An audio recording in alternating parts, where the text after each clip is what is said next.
Need a check? Make one call, that's all. All right, making Mike's hot. 71900. And now on your ESPN station in Phoenix, ESPN 620, Roc and Manuch with Jimmy B. All right, you made it to the last day of January, and it's a Friday, and we're out here at Wright Toyota. Welcome in.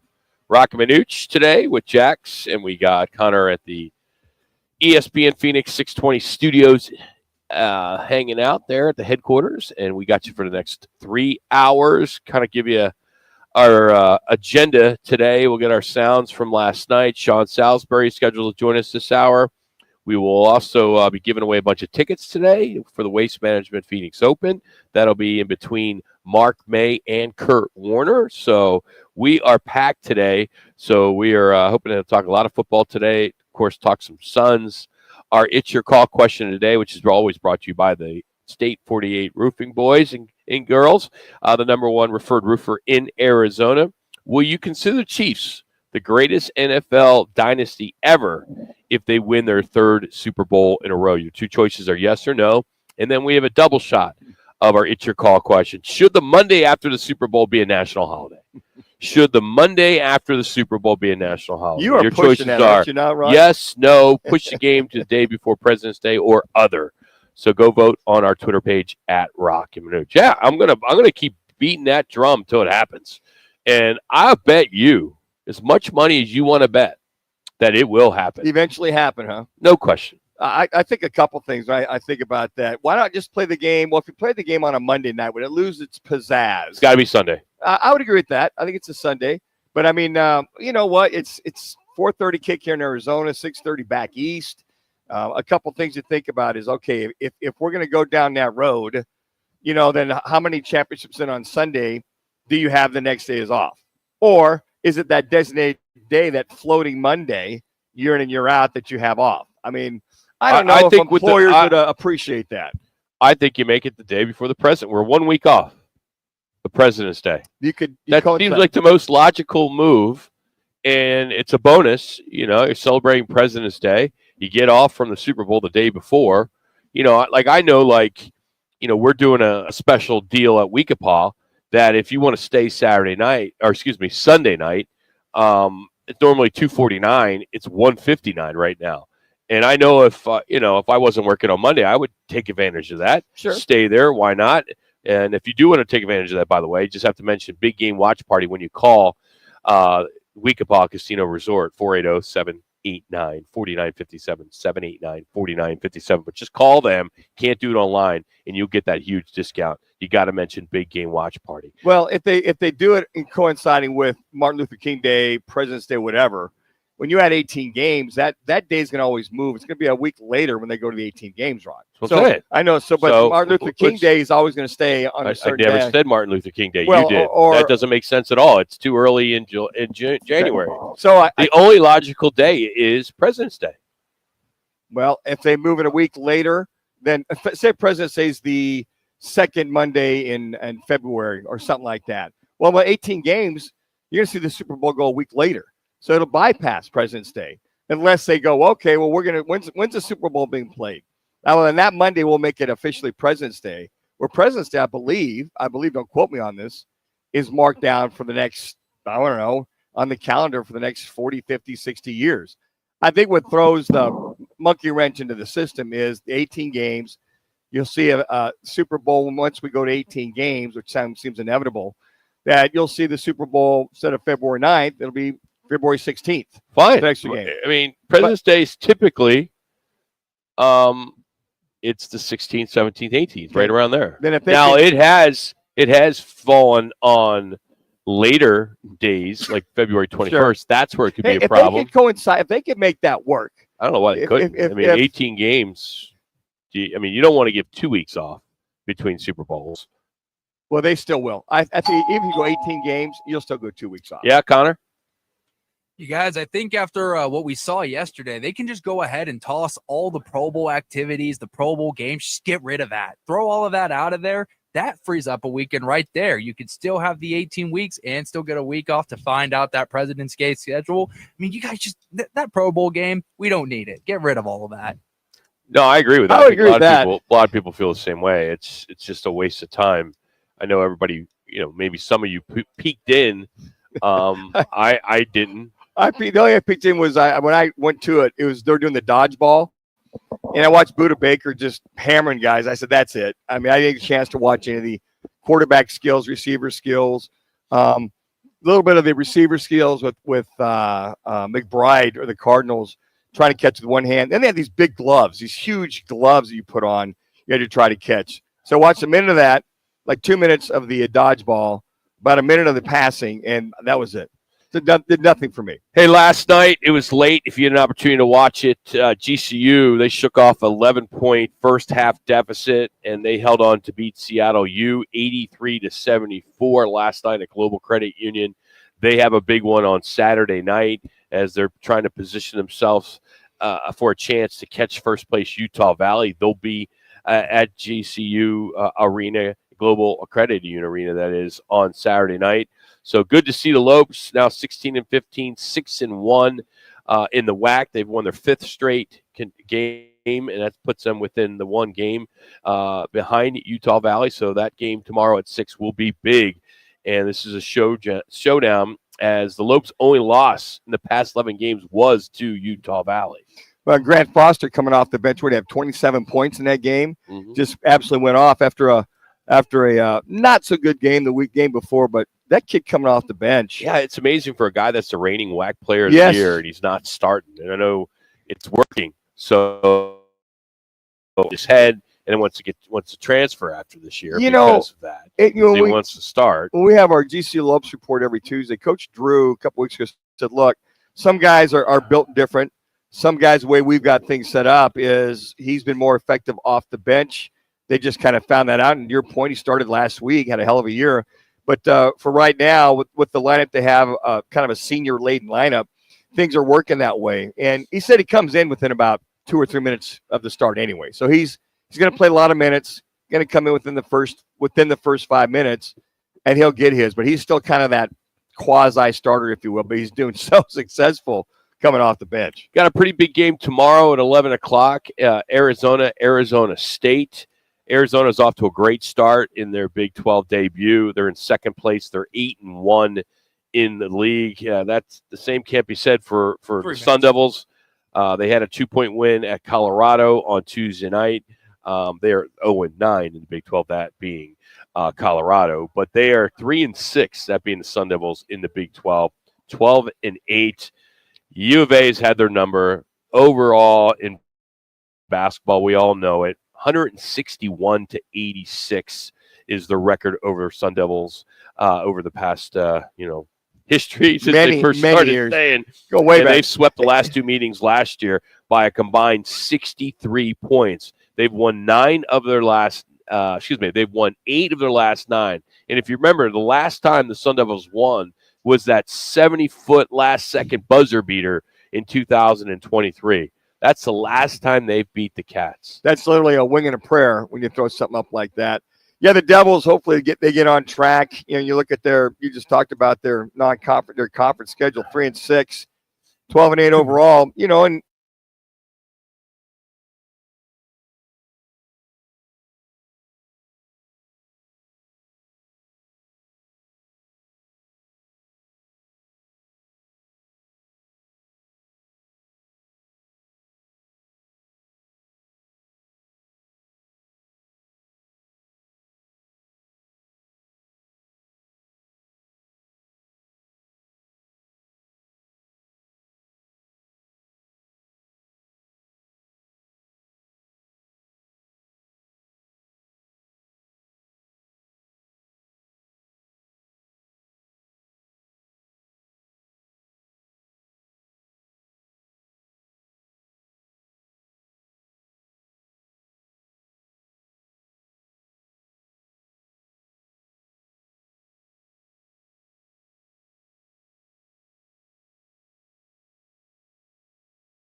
road. And you'll hear from Saquon as well as Patrick Mahomes next on our Sounds of the Night here on ESPN 620.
So last night, Los Angeles Lakers, Bronny James, he's been, he gets a lot of boos and gets, some rowdy fans out there when he's on the road. But last night, this had to be one of the best because this arena just went nuts and basically kept giving him MVP chance. Hey, listen carefully. This is pretty good stuff.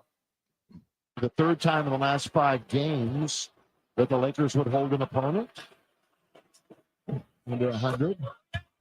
James has got another free throw.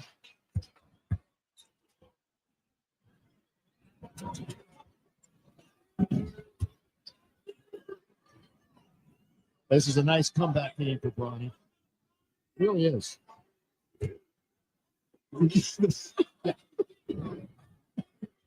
Everywhere we go.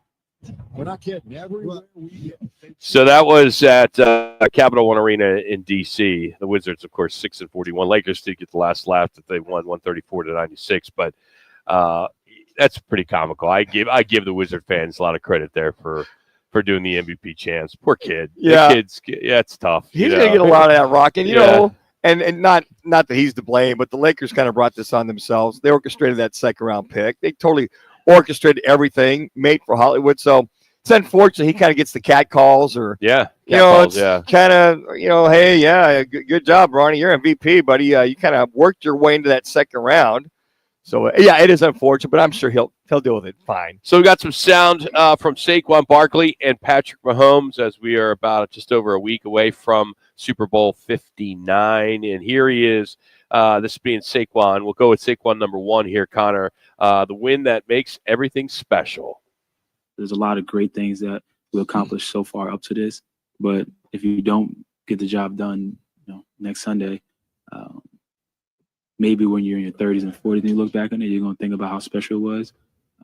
But it's kind of going to make it feel everything like it came up short. So all those things are important. All those things are cool, and we'll love to accomplish that. But the most important thing is winning the Super Bowl, because you do that, it just makes everything else you accomplish even more special.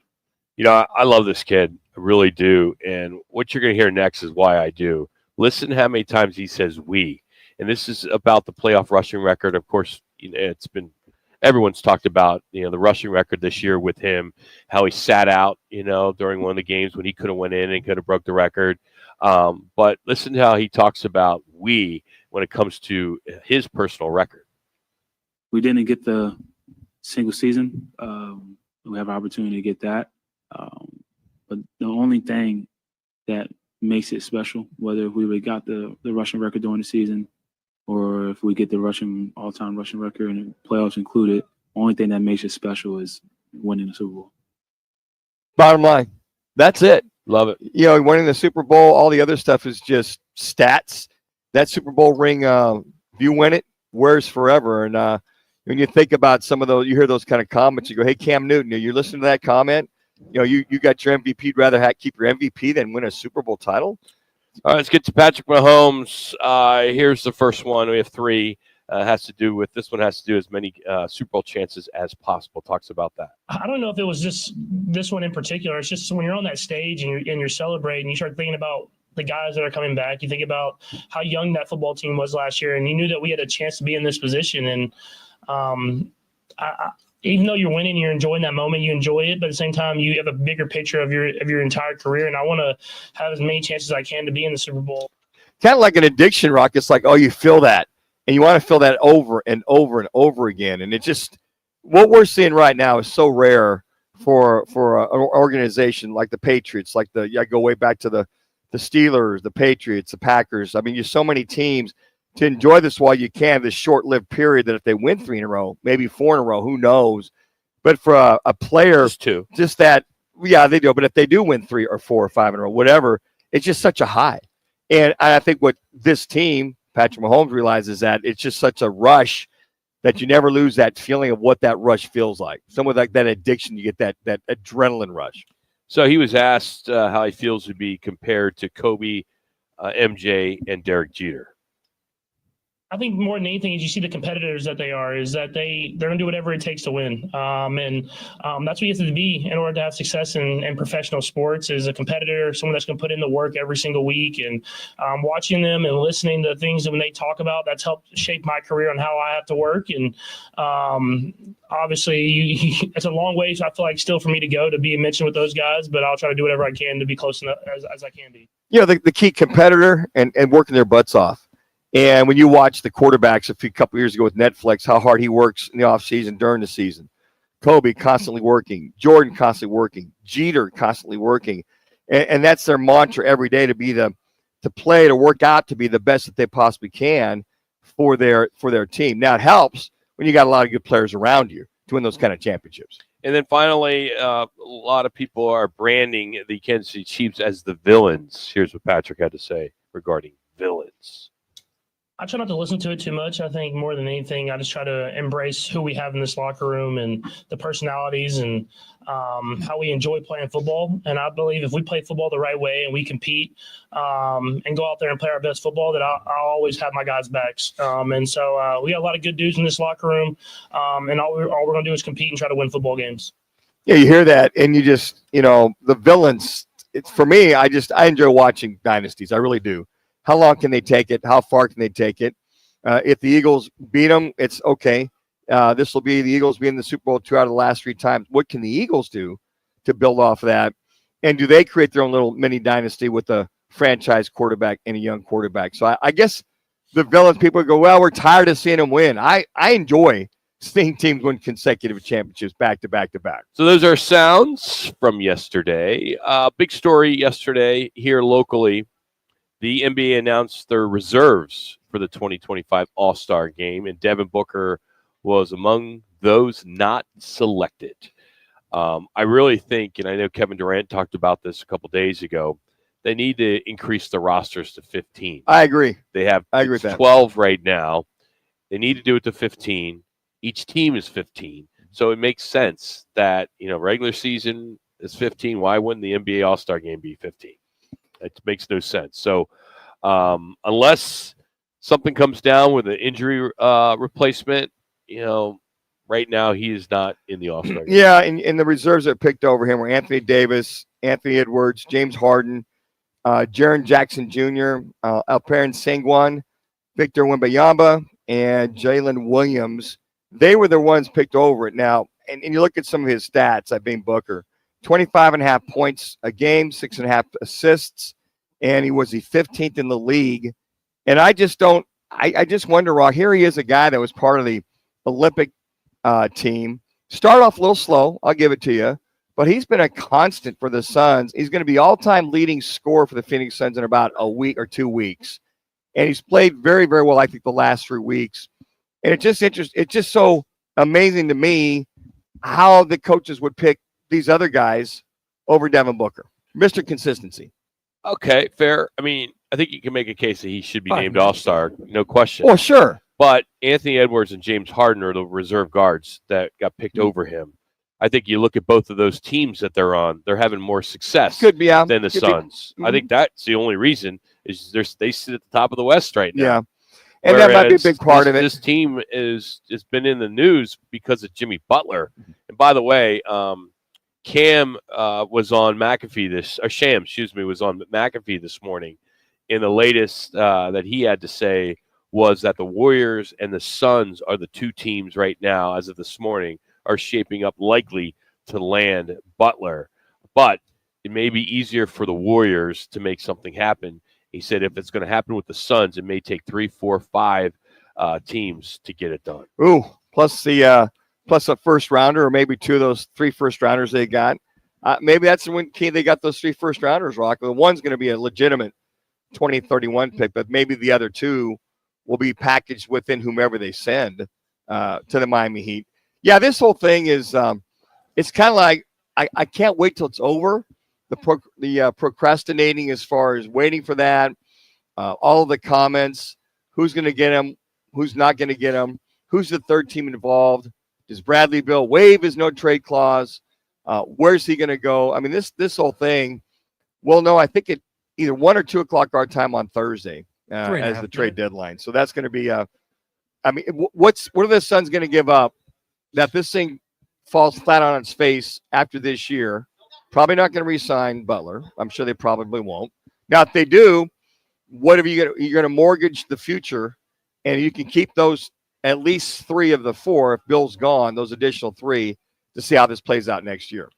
I'm anxious too. You said you want this all over. I also want to figure out what really came down with Nurkic.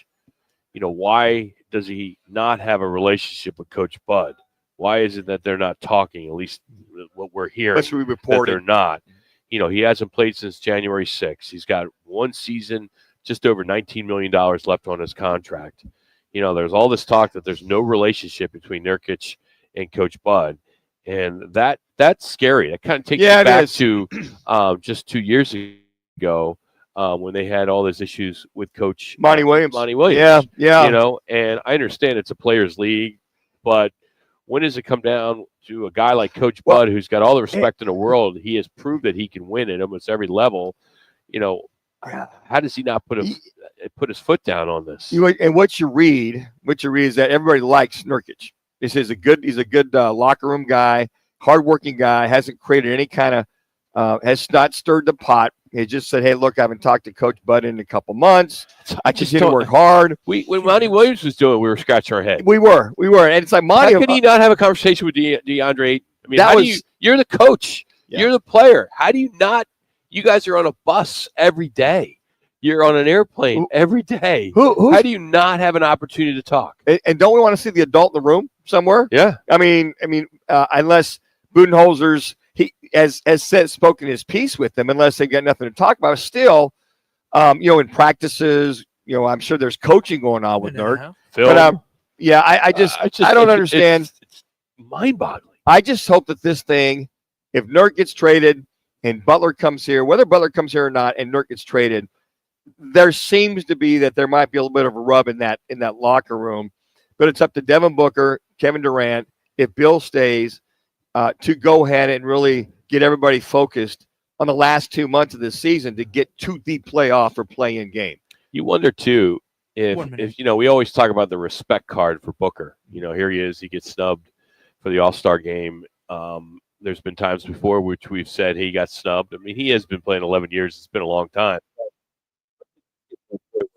And says, man, maybe Phoenix isn't the right spot for me right now. Maybe I need to kind of look at another opportunity because, I am 11 years in this league. I don't have a championship, and it doesn't look like we're going to get one here. Right, we're going. That's a good point, Rod. When does he basically come out? And now he has not given any indication that he wants out. But if he was in another market, if he was in New York, which he said he wants to play, he always seems to play well against the Knicks. But, or does he want to be in L.A.? Where does he want to be? Yeah, maybe he wants to stay here. I hope he does. It'd be nice to have a player stay at one team for his entire career. Doubt that'll happen. But yeah, I think that could be something that if they don't, I think get to the playoff. I should say, go all the way this year. That could come in his mind. But he's got three more years. They don't make the playoffs. Yeah, and he might get tired or get tired of not going there. He's making $50-some million a year, and he'll make the money wherever he goes. Yeah, but somebody will get in his ear and say, hey, maybe, greener pastures. Hey, we're going to go unfiltered, uncensored with former NFL quarterback Sean Salisbury. He'll join us next, right after Jax gives us your latest local 620 sports update.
Former NFL and USC quarterback, the QB maximizer, Sean Salisbury. 29-year-old. Making Mike's hot here in a second. Could one of you guys mute the headset that wasn't on somebody? And 620. All right, Sean Salisbury now on a Friday here on Roc and Manuch, ESPN 620. How much time did you spend last night watching the Skills Challenge, Sean? Did you watch a lot of that Skills Challenge last night? Pro Bowl? Oh, that's the answer. Like everybody else. Dump it. Dump. Drop the mic. Bam. Oh, we'll get him back. He's in Houston, by the way. Does morning radio out in Houston. He's a professor now, too, by the way. So he's got his master's degree. You know, it's as if the NFL just they can't come to grips that it just Pro Bowl doesn't mean anything to anybody. They just want to have an event, have the guys there because they're announced as a Pro Bowl. Let's go ahead and do some skills challenge. We'll do a flag football game. We'll do an EA Sports thing. They're just trying to conjure up something to have the week before the Super Bowl. Who was the sponsor? What did you notice? I didn't notice one way or the other. Because that would make it if we all knew, it was Gatorade. I mean, they were everywhere, or it was State Farm or whatever it was. Be reason, they're paying for it, so they don't care. They need content. It just, it started to really wane. Was it? I'm going to say the last 10 years. It's kind of a flag football game anyway when they're hardly tackling anybody. And I think that was some of the things I looked at. Well, why even watch this? I know it's an honor to be named, but okay, some of the guys are the third or fourth selection because you got guys in the Super Bowl that were named to the Pro Bowl that they can't play. I have a list in front of me. Either Pro Bowl opt-outs and replacements. Okay. Guys that are out. Josh Allen, Lamar Jackson. Why are they out? And the replacements are Russell Wilson and Drake May. I don't know. Maybe Josh is just like he's Travis Kelce, tired. We understand. Yeah. Trey Smith, Chiefs, we understand. Max Crosby. Okay, he should be on that. Why is he not? I mean, all these guys opting out. Sean Salisbury joins us now. Sean, how much time did you spend last night watching the Skills Challenge? Be honest. I have not seen a snap of the Pro Bowl or the Skills Challenge since I was at ESPN covering it for a bunch of years in Hawaii. I honestly have not seen a play of the Pro Bowl or any of the stuff unless it's on highlights or something on social media in 15 years. So I'd rather have an enema. Okay. and lose 5 pounds. And it's healthier for you too, Sean. Yeah. It can predict the future. There you go. Well, and then we're talking about all these guys that they opt out. You want to watch Josh Allen. You want to watch Lamar Jackson and Max Crosby and TJ Watt. They all opted out. There's like a list of 30 guys. I mean, why not just say goodbye? Yeah. Be done with it. Yep, agreed. Yeah, you know what's going to happen, Roc and Manuch? That when their Hall of Fame number's called, it'll say 14 Pro Bowls next to it. Yes. Yeah. Think about that. True. They may opt out, but it'll still hope on the resume when they're talking about Hall of Fame and all that stuff. Hey, or when they go on their analysts when they're done, or say, hey, he's a 12-time Pro Bowler. He only went to 2 of them, but 10 of them he didn't decide to show up for. And then the other part is they like the 8th alternate. If he gets the quarterback back out, he gets to call himself a Pro Bowler, and he was in the middle of the road pack of threw for 1,800 yards, and now he's a Pro Bowler. I remember listen, what an honor it is to get elected, but now it's like, yeah, thanks, great, I'm moving on to collect my 200. So I don't know why. I mean, obviously there's sponsors made for TV. There's somebody out there likes it, but it's pathetic.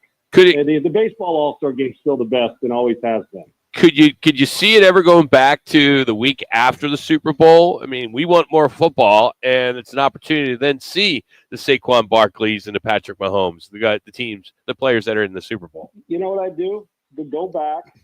Heck, we protect the players enough on Sundays. We'll protect them plenty in the Pro Bowl. They have all these rules. You can't blitz. You can't. Yeah. The people in Hawaii. Guys, when I'd go there, went there with 10 years in a row, whatever. The people in Hawaii were so good at the way they treated us. If you're going to make them do this, I agree. Move it to the week after. The guys who don't want to play, don't play. You guys don't play now, and they're not even in the Super Bowl. But if you say it's a family trip to Hawaii, yep, you up the ante a little bit on the winner-loser, make it a winner-take-all thing.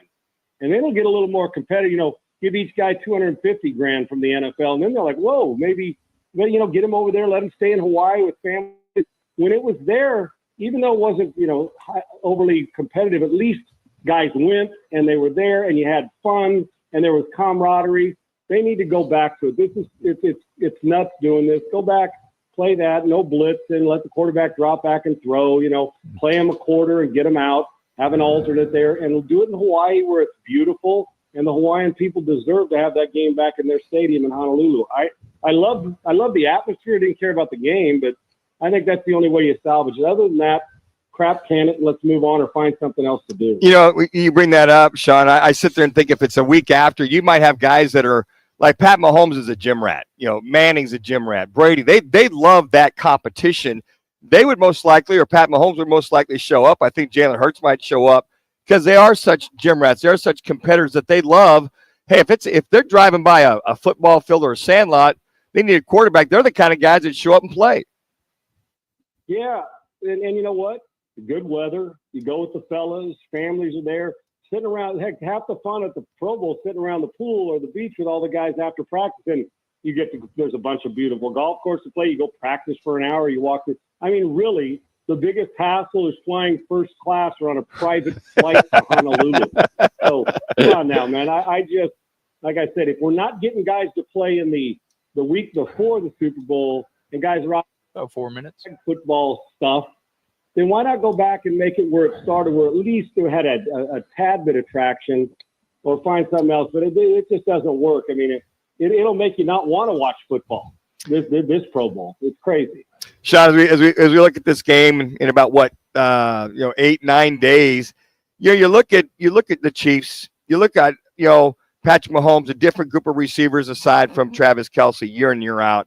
So when you watch the Andy Reid offense strategies in particular, year after year after year with different bodies except for the quarterback and your tight end, what is it you appreciate, or what is it that a lot of us may not see that you do see?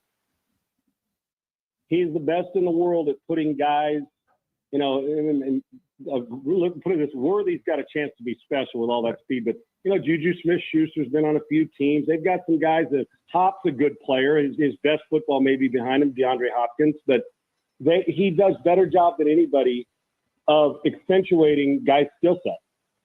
If it's Xavier Worthy, get him the ball in his hands in space and let him go from 0 to 60 in about the blink of an eye. With his Hopkins, work outside the numbers, your slants with the big body, and he does he's done it forever. I've known Andy since I was coming out of high school, and when I would take the recruiting trips, and he's just gotten better, but he never gets bored. It's not he never stands pat. And think about the tribute. He was a West Coast offense guy, right? Mm-hmm.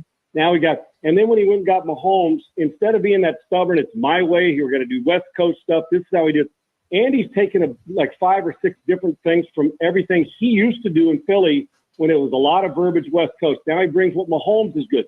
He puts guys in their strengths and keeps them out of their weaknesses. And as a head coach, to focus every year on still being the play caller and having the leadership skills on one end, but also as an offensive coordinator, play caller, the wherewithal to be dialed in. I just think he's the best situational coach on the planet, and he's the best situational football. I mean, his players seem to. About 2 minutes. Situational football wins champions, and they do it better than anybody, and he does. It doesn't matter who it is. It's a different rapper. You'd like to have like the Tyreek Hills, but they haven't wavered. Maybe their offense isn't as pretty as it used to be. He just does, okay, we're going to run it today. Kareem Hunt will be good for us. His ego's not in the way of having to throw for 450 yards every week for them to look good.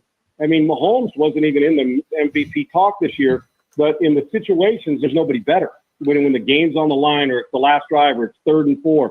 And he just has a way, and he's so good at manipulating defenses with formations, motions, window dressing, and the screen game. Hey, it used to be a vertical game they'd play all the time. He does a lot of sideways stuff now, a little bubble screen, smoke screen, gets the ball to Kelce in space on a quick hitch, and then they take their shots down the field because the quarterback's so good at it. I just love his situational football, and his ego never gets in the way of calling a game. Let's end with this one, Sean. Which team has the most at stake? You look at the Chiefs, 3-peat, GOAT, dynasty, the refs. Then you have the Eagles. They got to prove themselves that they're part of the elite. They can beat the big dog in the Chiefs. Which one has more at stake? If we're talking backlash from a city, it's Philadelphia for sure. Yeah. You got a clear rep. You go to the Super Bowl, lose this game, people will be looking like a fractured Liberty Bell, man. I mean, you know how it goes with these guys. Crack. Think about it. Sirianni at one point early in this season, if Barkley's not on that team, God, thank goodness for that stud, right? Yeah. Barkley, think about Sirianni when he was arguing with the fans. There's like, man, are they going to fire him? Remember that after last year? And now he's back in the Super Bowl, second time in 3 years. So it's pretty impressive. I think there's a lot to, I mean, obviously there's pressure on both. Yeah. And since you haven't won one with Sirianni, the pressure in the organization, I know falls on them, but overall legacy and what they're about to accomplish. Think about the Steelers in the 70s, the 49ers in the 80s, Cowboys 80s, 90s, the New England Patriots.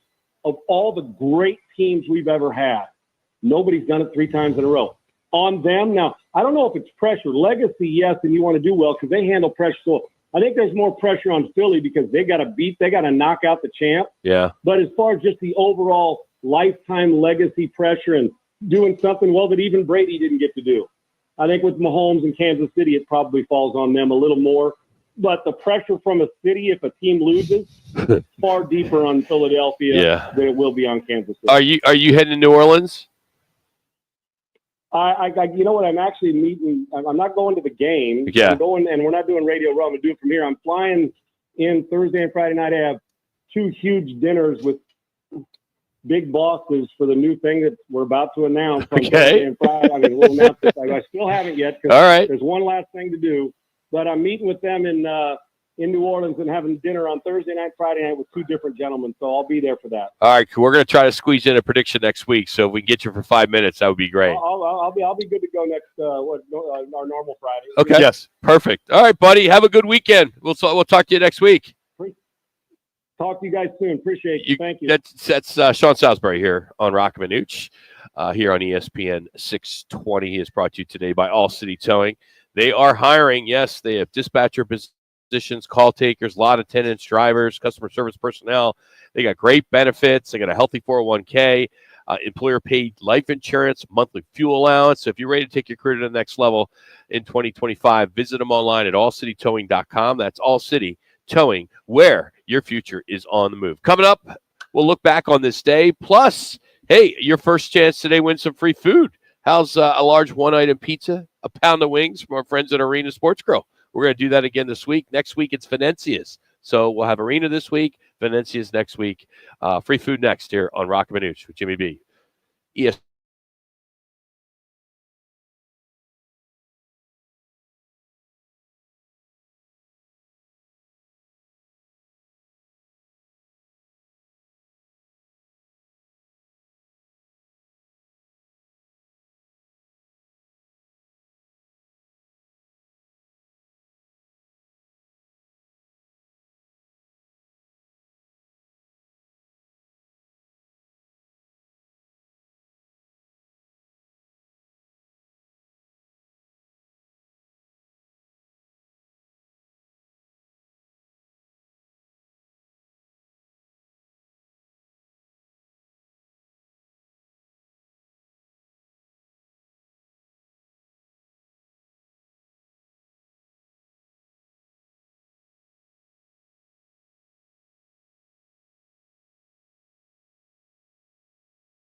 To Free Food Friday. Be the sixth caller at 602-230-0620. And you win today's free food thanks to ESPN 620's Roc and Manuch with Jimmy B. That's 602-230-0620. That's right. Arena Sports Grill today. Right there on Bell and 64th Street. Great place to watch the Pro Bowl on Sunday, 1 o'clock. We'll have some drinking games going. Yes, for a half. Watch all the other stuff. Got to do something. Yeah. Oh, man. So, sixth caller. On this day here on January 31st, the Redskins and the Broncos, Super Bowl 22. Doug Williams, the quarterback for the Redskins, was the MVP. Threw for 340 yards. Was the first black quarterback to start in a Super Bowl. That was 37 years ago. 32 years ago, 1993, Cowboys, Bills, 52-17. Blew them out. Troy Aikman was the MVP there. 26 years ago, the Broncos beat the Falcons 34-19, Super Bowl 33. Elway was the MVP there. And then finally, in 2000, 25 years ago, if you remember, Atlanta Braves pitcher John Rocker was suspended by the commissioner for his remarks, very insensitive remarks, homophobic, and about minorities, and he did it in a Sports Illustrated interview, if you recall. If the internet was out like it was now, and social media, would he been rocked big time? In sports, we've got a whole new month ahead.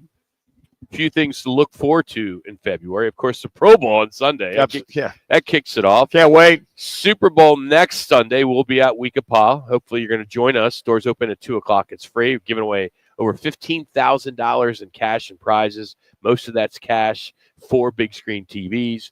You got the Daytona 500. You got the NBA All-Star Game. Both of those are on February 16th. MLS Soccer starts back up on the 22nd. Of course, we have the Waste Management Phoenix Open starting next week. That's the big one. And then the Genesis Invitational 2 weeks later. The Grammys are this Sunday. I don't know the last time I watched the Grammys. We watch it typically every year. My wife likes those shows, the award shows, the Grammys, the Oscars, all that good stuff. Not much else on Sunday if there's no games on. Some TV, new things coming. The Voice returns on Monday. The Masked Singer on the 12th. Yellow Jackets on the 14th. What else? Big movies arrive on Valentine's Day with Captain America, Brave New World, and the Paddington in Peru. They both hit on the 14th, and Bridget Jones, Mad About the Boy, premieres on Peacock on the same day. So holidays, of course, the big one, again, it's on the 14th, guys. Yes. 14th. Got it noted. President's Day is 17. We also, 17th, that is also Groundhog Day is this Sunday. And my favorite, second favorite, National Pizza Day on the 9th. It's amazing. Spring training is just, 10 days away, a guy's report. I mean, already we're talking baseball. We're giving away tickets for spring training games. And you're like, wow, you get so engrossed with college football and the NFL, and you're starting to get a little more ingrained with the NBA. And you look up and go, well, yeah, there's baseball. All the hot stove things that have been going on, and Corbin Burns coming to the Diamondbacks, and who's going to replace Josh? Is it as far as the designated hitter is concerned? So there's you kind of get slowly but surely starting in the swing of some spring training baseball. So football at 50, this is a cool story. If you've seen any Buckeye games, there is a guy that's always in the front row, and his name is Big Nut. His name is John Peters. He is absolutely crazy. He's 64 years old. He is at every single game. You can't miss him. It's the Big Nut. I mean, he is the super fan for the Buckeyes, home and away. And he did something recently, which I find just absolutely amazing. To celebrate the national championship and the win, he gave out 16 $500 scholarships to kids in northwestern Ohio. Now, that's about $330,000 that he has given away. At least he's been doing something similar to this over, few years. And the guy is 64 years old. He's not super rich. He's a blue-collar guy. He's worked at the Whirlpool factory for 4 decades, and a guy is giving away money like this to local high school seniors that are heading to Ohio State. That's awesome. I mean, those are the kind of feel-good stories that you love to hear about, that folks, you think that, well, this must be a very privileged individual. Not really. He's just got a heart for helping out some of these high schoolers moving on to Ohio State University, and kind of a thank you for all the good graces he's been blessed with or that he's had. But man, those are the kind of things you love to hear about. You love to hear about guys that going, even if some of these guys that are multimillionaires, we probably don't hear about half of how they happen, and they help with so many, I mean, whether it be students or so many charities that are kind of behind the scenes. But this guy, it's $7,500 a year, and they said he's been doing it for a while. He said $330,000 he's already given. Good for him. That's super cool. I mean, that is so cool. I mean, that's for a guy that's just a blue collar guy who, loves the feeling of winning and the national champions, and he likes to do things like this. By the way, the team that they beat, the Fighting Irish, they released their college football schedule for 2025. Yes.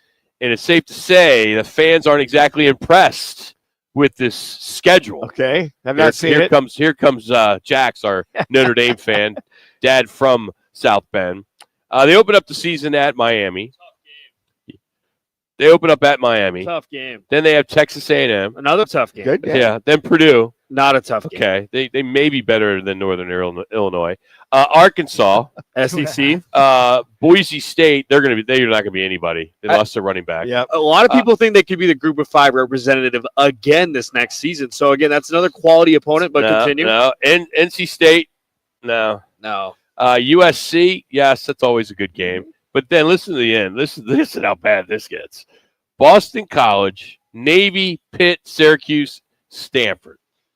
They should cruise. 2 minutes. I mean, they should cruise those. That front schedule's a little tough. They're not facing one top 5 team, not even a top 10 team.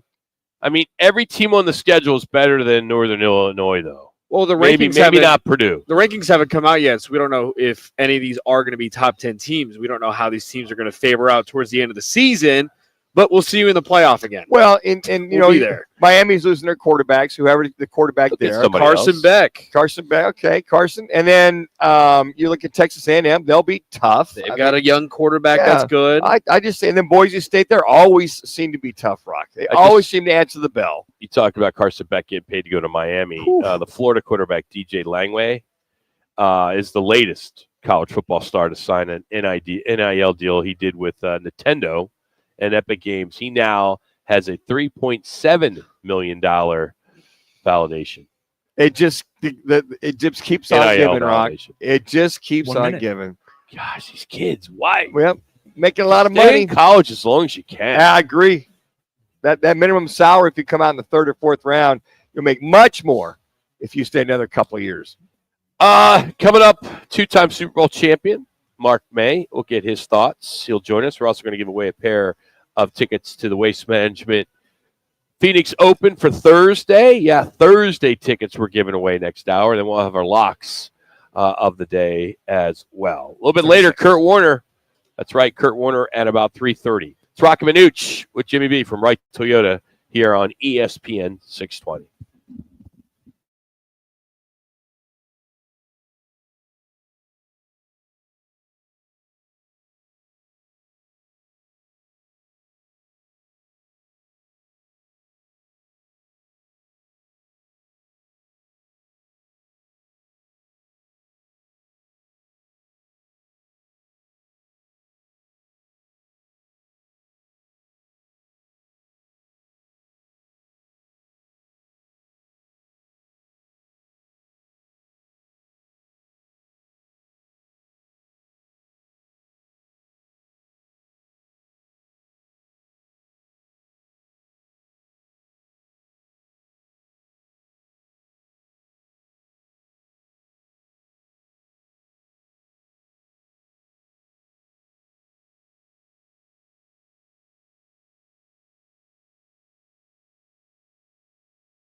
And now, an on-air sports marketing presentation.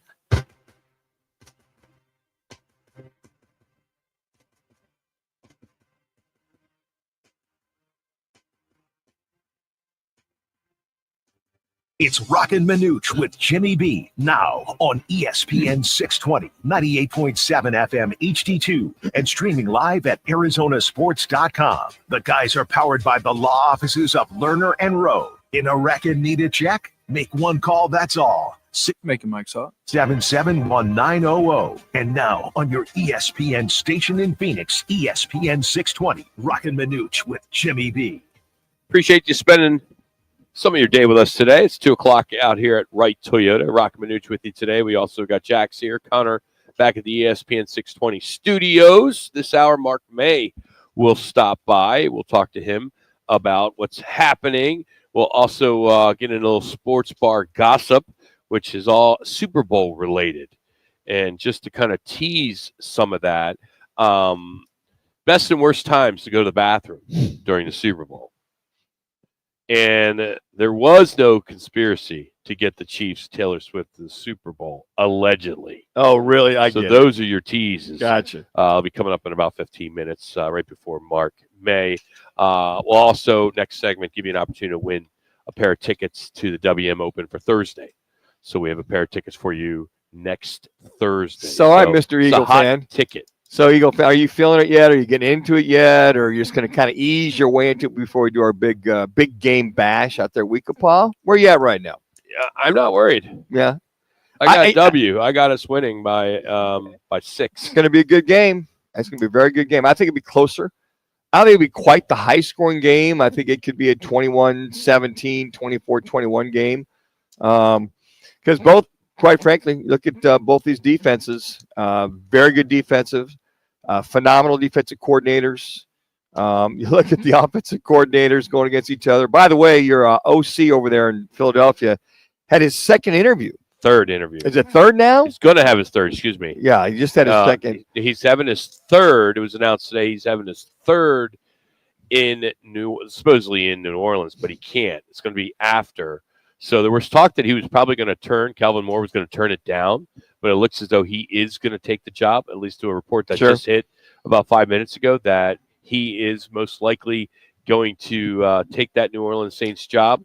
There was rumors that he was, like I said, was going to, say no. That Saints already showed some interest in Aaron Glenn. We know he went to the Jets. Then they were pushing for Bills offense coordinator Joe Brady. That didn't happen. So now the search is basically come to an end with Eagles offense. Did they ever interview, have an interest in Mike McCarthy, the Saints? I'm trying to think if they ever did one or the other, because I think when he just said, hey, look, I'm going to sit 2025 out. I'll be back around 2026. I think that it was slim pickings after that. And I think with Kellen Moore, he's pretty much, I would think, the odds on. It seemed like he was always kind of their preferred guy. I think Cliff Kingsbury's, he wants to stand pat as an OC. Talk about Joe Brady wants to stand pat as an OC with Buffalo. And I think Kellen Moore, he's I don't know, kind of the de facto guy, if you will. I think it just kind of sucks that, for the Philadelphia Eagles. Sure it does. They keep losing their coordinators. Well, yeah, remember, he and Sirianni work very close together with the offense. But I think in watching Kellen Moore with having a guy like Saquon Barkley helps call a game plan. He hasn't had to really throw the ball that much, and they really haven't. Unlike when he was with the Dallas Cowboys, heck, you saw Dak Prescott throwing for over, 4,000 yards in back-to-back seasons, like 30 touchdown passes. And I think what Kellen Moore's learned as an offensive coordinator, when you have that stud running back, stud quarterback, you have more balance. And watching your Eagles, Rock, I've seen more balance this year because you've got that outstanding running back. You got that good line. You got a good core nucleus of receivers. So I think as a play caller, he did a hell of a job. But you get to New Orleans, is Derek Carr going to come back? You got Spencer Rattler as a quarterback there. How are you going to build that team? I mean, he's a lot different kind of guys in New Orleans than in Philadelphia. Go back to your question on, being ready for this game. I do think there's many factors, and we'll talk about it more with Mark May and Kurt Warner today. But it is going to come down to the defensive coordinators. Who's going to have a better day? You got Coach Spags, who's done a great job for Kansas City, And Vangino for Philly has been remarkable. I mean, what he is able to do in just 1 year to turn that team around on the defensive side. But I do think it's going to come down to them. Spags has a good record against the Chiefs, so he's done a good job. But I really think it's going to come down to the defense, and then the guys up front. That defensive line is going to be important on both sides on who's going to be able to kind of stand out. But I do think it's going to come down to the trenches or it'll be one big mistake. Yeah, Fangino's done a good job. He's rotated at least 3 to 4 defensive linemen. You talk about that defensive line. He rotates 3 to 4 defensive linemen in the entire game. So Sweat doesn't have to play the entire game. So it keeps those guys fresh. And to your point, yeah, they've been markedly improved this year because you got fresher bodies. Guys are healthy. I mean, you look at the Philadelphia Eagles defense through the playoffs. They're the number 1 ranked defense of the playoffs. Yep. One of the number 1 ranked defenses throughout the year. The only area that the Chiefs defense is better at is in the pass defense. I think they're only averaging giving up 170 yards per playoffs. But all other areas, this Eagles run defense, scoring defense, pass defense, I think is number 8 versus number 1. Vic Fangio has done a phenomenal job, I think, of how he's handled the personnel and blitzing at the right time and just having a good core nucleus. But again, those young guys really developed. So it's going to be very difficult. I love the chess match. Andy Reid, the offensive coordinator, head coach for the Chiefs, versus Vic Fangio for the Eagles. And then the other side, you got Kellen Moore, your OC, versus Spagnuolo. So this thing's going to be, like I said, it could be a 17-14, 21-18, whatever kind of game. I don't know if we'll see a Patriots 13-10 win like we do with the Rams. I mean, that game was several years ago. It's just a slobber knocker of teams going back and forth. Last year, or excuse me, 2 years ago when they played, I mean, it's close. Eagles were up by what, 12, yes. 14 and a half, and the Chiefs had to come back. That was a close game. It was a fun game. It was a good game. You sit there and you think, you look at the season stats, the playoff stats, and they kind of correlate with each other in reference to where they're at. And quite frankly, it's going to come down to, I think, a couple things: who can get the turnover, as we've seen, who can make the stop at the right time. But here's the stat that Pat Mahomes, he's 15-0 inside a dome, Rock. 15-0 inside a dome, so kind of feels pretty comfortable being inside a dome like he has. Yeah, that's not a good stat. I mean, the only game he lost in that Super Bowl was against Tampa Bay. It was outside, but he didn't have his 2 tackles on top of it. So you know what? I want to see a good game, close game. Rock, I will. Just be honest, I'll be rooting for the Chiefs. Obviously, I'll be rooting for the Chiefs. Loser. I'll be happy for your Eagles if they win, but I just love to see the dynasty thing. I'm a Mahomes fan. I'm a Jalen Hurts fan. I love the players. I love the coaches. Just want to see a good football game. I saw Tom Brady on Colin Cowherd the other day, and he had a good point. He goes, you need to treat a Super Bowl as 2 games because it's a 4-hour game because of the halftime being so long. He goes, you need to look at each half as 1 game. And he goes, that was his approach. He goes, he didn't realize that until after a couple of Super Bowls. Yeah. But he said you can't get too ramped up on the field before the game starts. You need to kind of just take it all in, enjoy it, but know that this is 2 games in 1. I thought that was some great advice. Yes. The internet's kind of blown up a little bit. I don't know if it's deserving or not, but Boomer Esiason 2 minutes has come out and said that Tom Brady, he got a full head of hair transplants before he took that Fox job. Oh, he did? Yeah. I haven't noticed. So he seems to think that he went and got a hair transplant at some point because his hair looks so good right now. I think Tom's always had good hair, has he not? I really have long hair, short hair. I remember his different hairstyles over the years. He had the real long hair and then the short hair. I guess I've never paid attention to it. Joe Buck, in the voice of Monday Night Football, he had come out. He shared, even put it on social media, that when he was going through his hair treatments ahead of his debut on that network. So I don't see anything wrong with it. You want to color your hair, you want to do whatever. Color it. So what? Hair transplants. Do what well, you got power to you, man. If you feel good about yourself, who gives a you know what? Nose job, face work, whatever you got to do. I mean, it's Botox. like people make fun of guys that do, put a little hair hair color for men or whatever it's Yeah. called. And I'm like, why not? What's the big deal? Sure. I mean, women do it every day. Yeah. I mean, they're not blonde. They don't get- I mean, they get it all the time, and we don't bitch about that. They're- What are you doing getting your hair colored? Yeah. Well, why can't guys do it? Well, women look to enhance their looks all the time. Guys are too. Yeah, nothing wrong with that whatsoever. I agree, man. All right, we're going to give you a chance to win some tickets to the WM Open on Thursday of next week. So we'll have that for you next.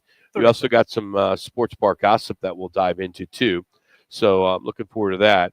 Manuch, you put all these stats down. Yeah, I What did. is this for? I just love. Why do you? Who cares? Because I do. It kind of paints the picture of what kind of How does game that we're going to paint the see. picture where you're just saying Eagles 227 yards rush playoff game, Chiefs only 92 rush playoff game, Eagles 139 yards passing playoff game, Chiefs 197. What does that mean? Doesn't mean anything. It's kind of when you look at the stat, they kind of mirror each other, except for the running game. Running game, All clear. the Eagles are way and above. So if it comes down to the run defense, which Eagles have, they might have the advantage to stop the run, put more pressure on Pat Mahomes to throw the ball more. All right. Well, best and worst times to go to the bathroom during the Super Bowl, and there isn't some conspiracy with Taylor Swift attending the Super Bowl. You're listening to ESPN 620 98.7 HD2, and we're streaming live on YouTube and ArizonaSports.com.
Bart in Scottsdale. Making Mike's up. Guys on ESPN 620. All right, we got a little sports bar gossip, but before we do that, let's give away a pair of general admission tickets to the WM Open. which is right across the street from where we are right now at Wright Toyota, which are right across the street from number 16. So we'll take the 15th caller.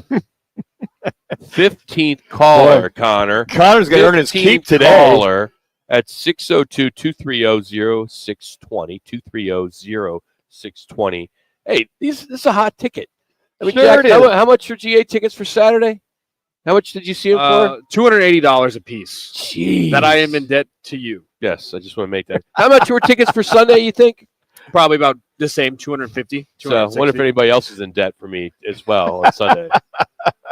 You must be answering the phone. All right, so we're about a little over a week for the Super Bowl. And, of course, all these new surveys and older surveys all come out this time of year. We'll have a lot more tomorrow. But it's never too late to start planning for your bathroom breaks. So if you're having a Super Bowl party, you're not going to join us at a week of pop. You can't really pause the game to hit the restroom. And even game breaks can be rough because you don't want to miss out on the commercials. Right? Sure, absolutely. So a new survey asked people for the best and worst times to leave the room. Now, the top answer was right before the halftime show because you have a little bit of time. Sure, I can see that. 27% said they had the best time to go is there. Another 27% said you should go during the halftime show. But 25% said that's one of the worst times. So it really depends on your priorities. Is it Kendrick Lamar at halftime or, Patrick Mahomes and Saquon Barkley? I think if you're having a home party, it's pretty much, that halftime show, you got it all, but I think people disperse to the bathroom. They go get some extra chips. They get a sandwiches. They kind of get their wings. They kind of get reorganized for the second half. And I think you kind of have that. You have the TV on in the backroom or TVs you have in the background and just kind of get your stuff and have it going. Unless, there's somebody you want to see, you just sit there and watch that entertainment and then you go from there. But I think there's a lot of scurrying going on either right before the first act comes on or the second or third act. Yeah, they're saying 19% say it's a good time during kickoff, 25% say it's bad. During first quarter commercial break, 19, 6 bad. Second quarter commercial break, 15, 5 bad. And after the broadcast has ended, 13% said good time. Only 3% said bad time. So anyway, so there you have it. Former NFL VP officiating, Dean Blandino, says there's no conspiracy to make sure Taylor Swift and the Chiefs get to the Super Bowl. He said, quote, 150 million people are going to watch the Super Bowl regardless. Like enough, stop. I don't blame. It's like, what's the conspiracy with Taylor Swift? That there's something there that they're going to continue to show her in the box. Rigs it so he can be there. That's why the officials are kind of on their side. It's interesting. I don't see any, like a Dean Blandino or other officials talk about the conspiracy enhancing the officiating for the Kansas City Chiefs. They have left that alone. It's so interesting to see on social media all these guys that are out there going, well, watch this holding call that they got away with, and then watch this team, they got a holding call. And I'll tell you the other thing, too, is in the Bills in the Chiefs game, when Oliver got that little dust up in the end zone, and they called a personal foul on him for getting a little bump shouting match, they showed Travis Kelce getting into the grill. I think it was Hamlin, bumping heads with him and getting into the grill, and that's when Oliver comes in there, the defensive lineman for the Bills, and kind of breaks it up. And then he goes at it with one of the Chiefs, and they flagged him. So they said, well, how come Kelce didn't get a flag? But Oliver comes in because it's the second guy that always gets the flag. Ron. Yeah, it's typically always the second guy gets the flag. Our State 48 Roofing It's Your Call question of the day. We have a couple of them, but the one that we're going to focus on right now, should the Monday after Super Bowl be a national holiday? Yes, no, push the game to the day before President's Day, or other. Those are your 4 choices. There was also a national survey that went out that asked the question, too. Should the Monday after the Super Bowl be a national holiday? 55% of people say that Monday after the Super Bowl should be a national holiday. So the other 45% are like they can be able to handle their liquor and handle their partying and then go to work the next day. Yeah, they're it makes too much sense. I mean, a lot of people have to travel that day. Sure, there's a lot of that going on. It's there are people saying in this survey that it's one of the worst Mondays of the year. Well, if your It's team just wins, so it's tough. not. If your team loses, it is. Yeah, and especially if you gamble, Well, that's true too. It depends how things are. You know what? It's depending how much partying you've done. So if you're gonna party one way or the other. If your team loses, you're probably gonna party hard and drown your sorrows. And if you win, you're gonna probably party hard and enjoy the victory. So some of the alternatives would be to move it to Saturday, which I wouldn't have a problem with that, or just push it back a week so it lines up with President's Day. That seems like the most obvious. All right. If you bite into a Twix bar that has spent years hidden in the pocket of a Halloween costume, Okay. you might hurt your teeth. But that's not like biting an actual gold bar. Twix has announced a contest that's running during Super Bowl where they want you to go to Twix.com, and on your phone during the commercial break, you compete in a staring contest. The screen's going to have 2 gold bars on it with an eye on each one, which apparently belong to hip-hop duo the Yin Yang Twins. Don't know who those Never are. heard of them. Jackson? I think they've had one good song. I'm trying to look it up, but So they'll keep track of how long you stare and how many ad breaks you participate in.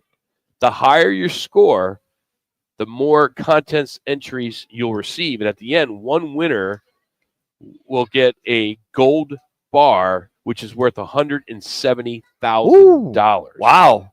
It's kind of like Willy Wonka, the ticket. Yeah, all the Remember? ticket. The Oh, ticket. it's great. You had to have that ticket, Yeah, that right? ticket. That's right. But yeah, the gold bar, $170,000, Twix.com. Interesting.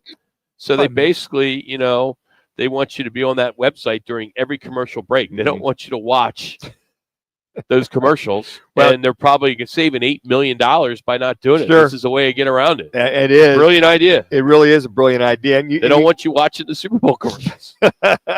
you know what? You can always tape the Super Bowl, go back to it, see what you missed. But there's actually something here for $170,000 that you could get an actual gold bar. I've always wondered with these gold bars, you talk about value.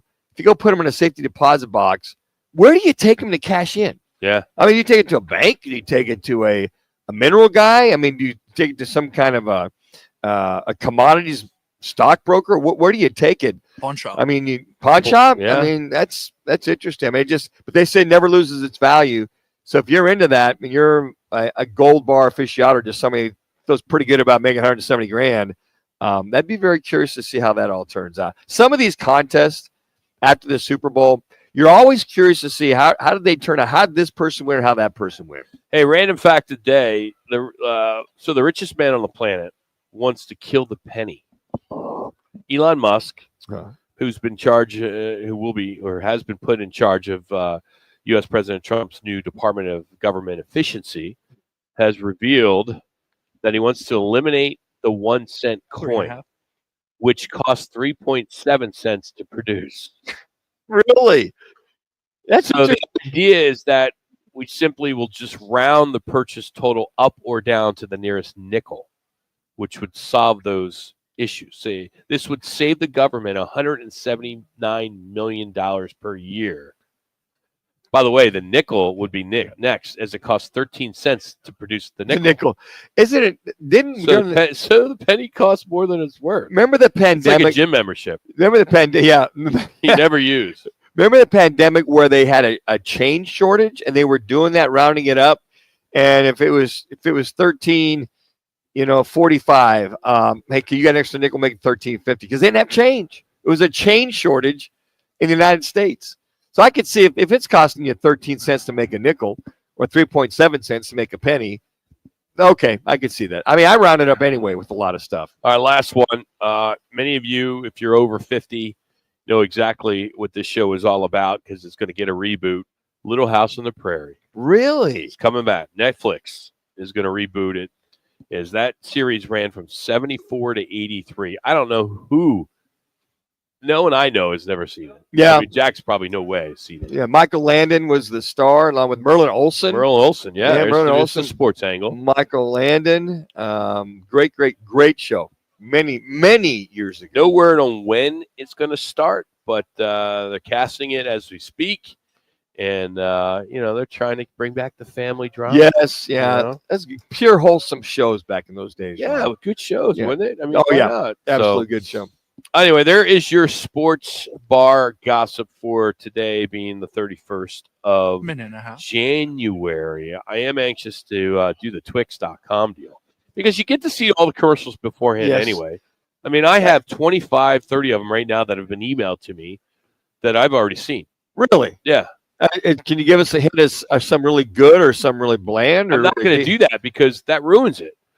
Which Well- I don't even, because we're working, we'll be working a week, Sure. Paul, so we really don't get to watch No, we much of the game and the commercials. So I always get to watch the commercials before the Super Bowl. Well, I mean, I'll end up seeing probably 95% of them. aren't they leaking a few out right now? I know the Doritos had one with the They're all Manning been brothers. leaked. Most of them have been leaked, and it's like, all right, why leak them? I mean, that's the whole point of paying $8 billion. But if you watch the commercials before, then you can plan out your bathroom breaks. There you during go. commercial Yeah, break. Very you can good, just say, Jack. "Oh, I already saw this Doritos commercial." Yeah. The forward thinking that is. I'm very interested in seeing the newest Budweiser commercial with the Clydesdale. I'll be curious to see 30 that one. seconds. Yeah, they're always so very good. They kind of tug at your heartstrings. Oh, a they're little so bit. that. Oh, the one with the Labrador. Oh, it was great. Oh my puppy. gosh, the puppy. Yeah. And running with the horse. Yeah. Come on. The other one really was very Oh. moving. With the year of the 9/11 when the Clydesdales went to the area ground zero and bowed down. That was super cool. phenomenal. Too. They do Wow. a good job. Hopefully. Arthur from Peoria is our winner of our Waste Management Open tickets. So congrats, Art, for winning those tickets. Up next, two-time Super Bowl champion Mark May. He will join us next. This is Roc and Manuch with Jimmy B. Now on ESPN 620.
Mark May, now on ESPN 620.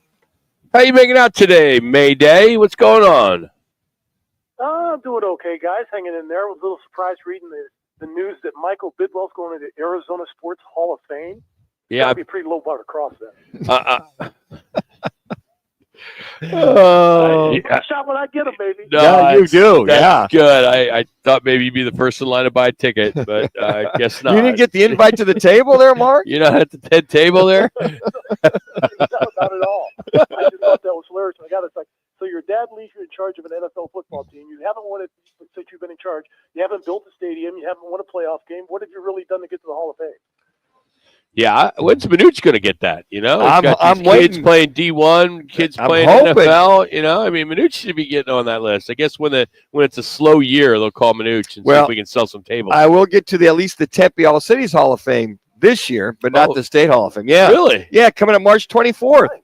Yeah, they must have ran out of people to put in the Hall of Fame from Tempe, I guess. So, yeah. Manuch is available. Let's put him in. You know. All right, we got a repeat here of another Super Bowl there, Mark. And since you're one of the butt guts up front on the line, you know both of these teams, they rely on their defensive lines to create havoc.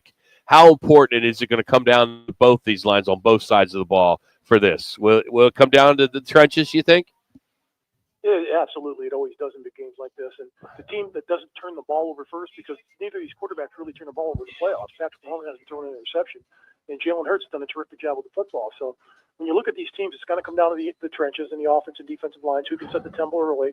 Who's going to get that big play early? And who can get their monkey off the back and get that first down, drive down the field? You saw last week against the Commanders what Philadelphia's defense did in that first drive. They were on the field for 18 plays. The first drive. Washington methodically drove down the field against Vic Fangio's number one defense. And what happens the first play when the Eagles get it? Saquon Barkley. Yes. Bam. Runs a touchdown. So establishing that tempo early, particularly up front, I think it's going to be the Eagles' offensive line because they're more solidified right now, and they're playing better than the Kansas City Chiefs' offensive line.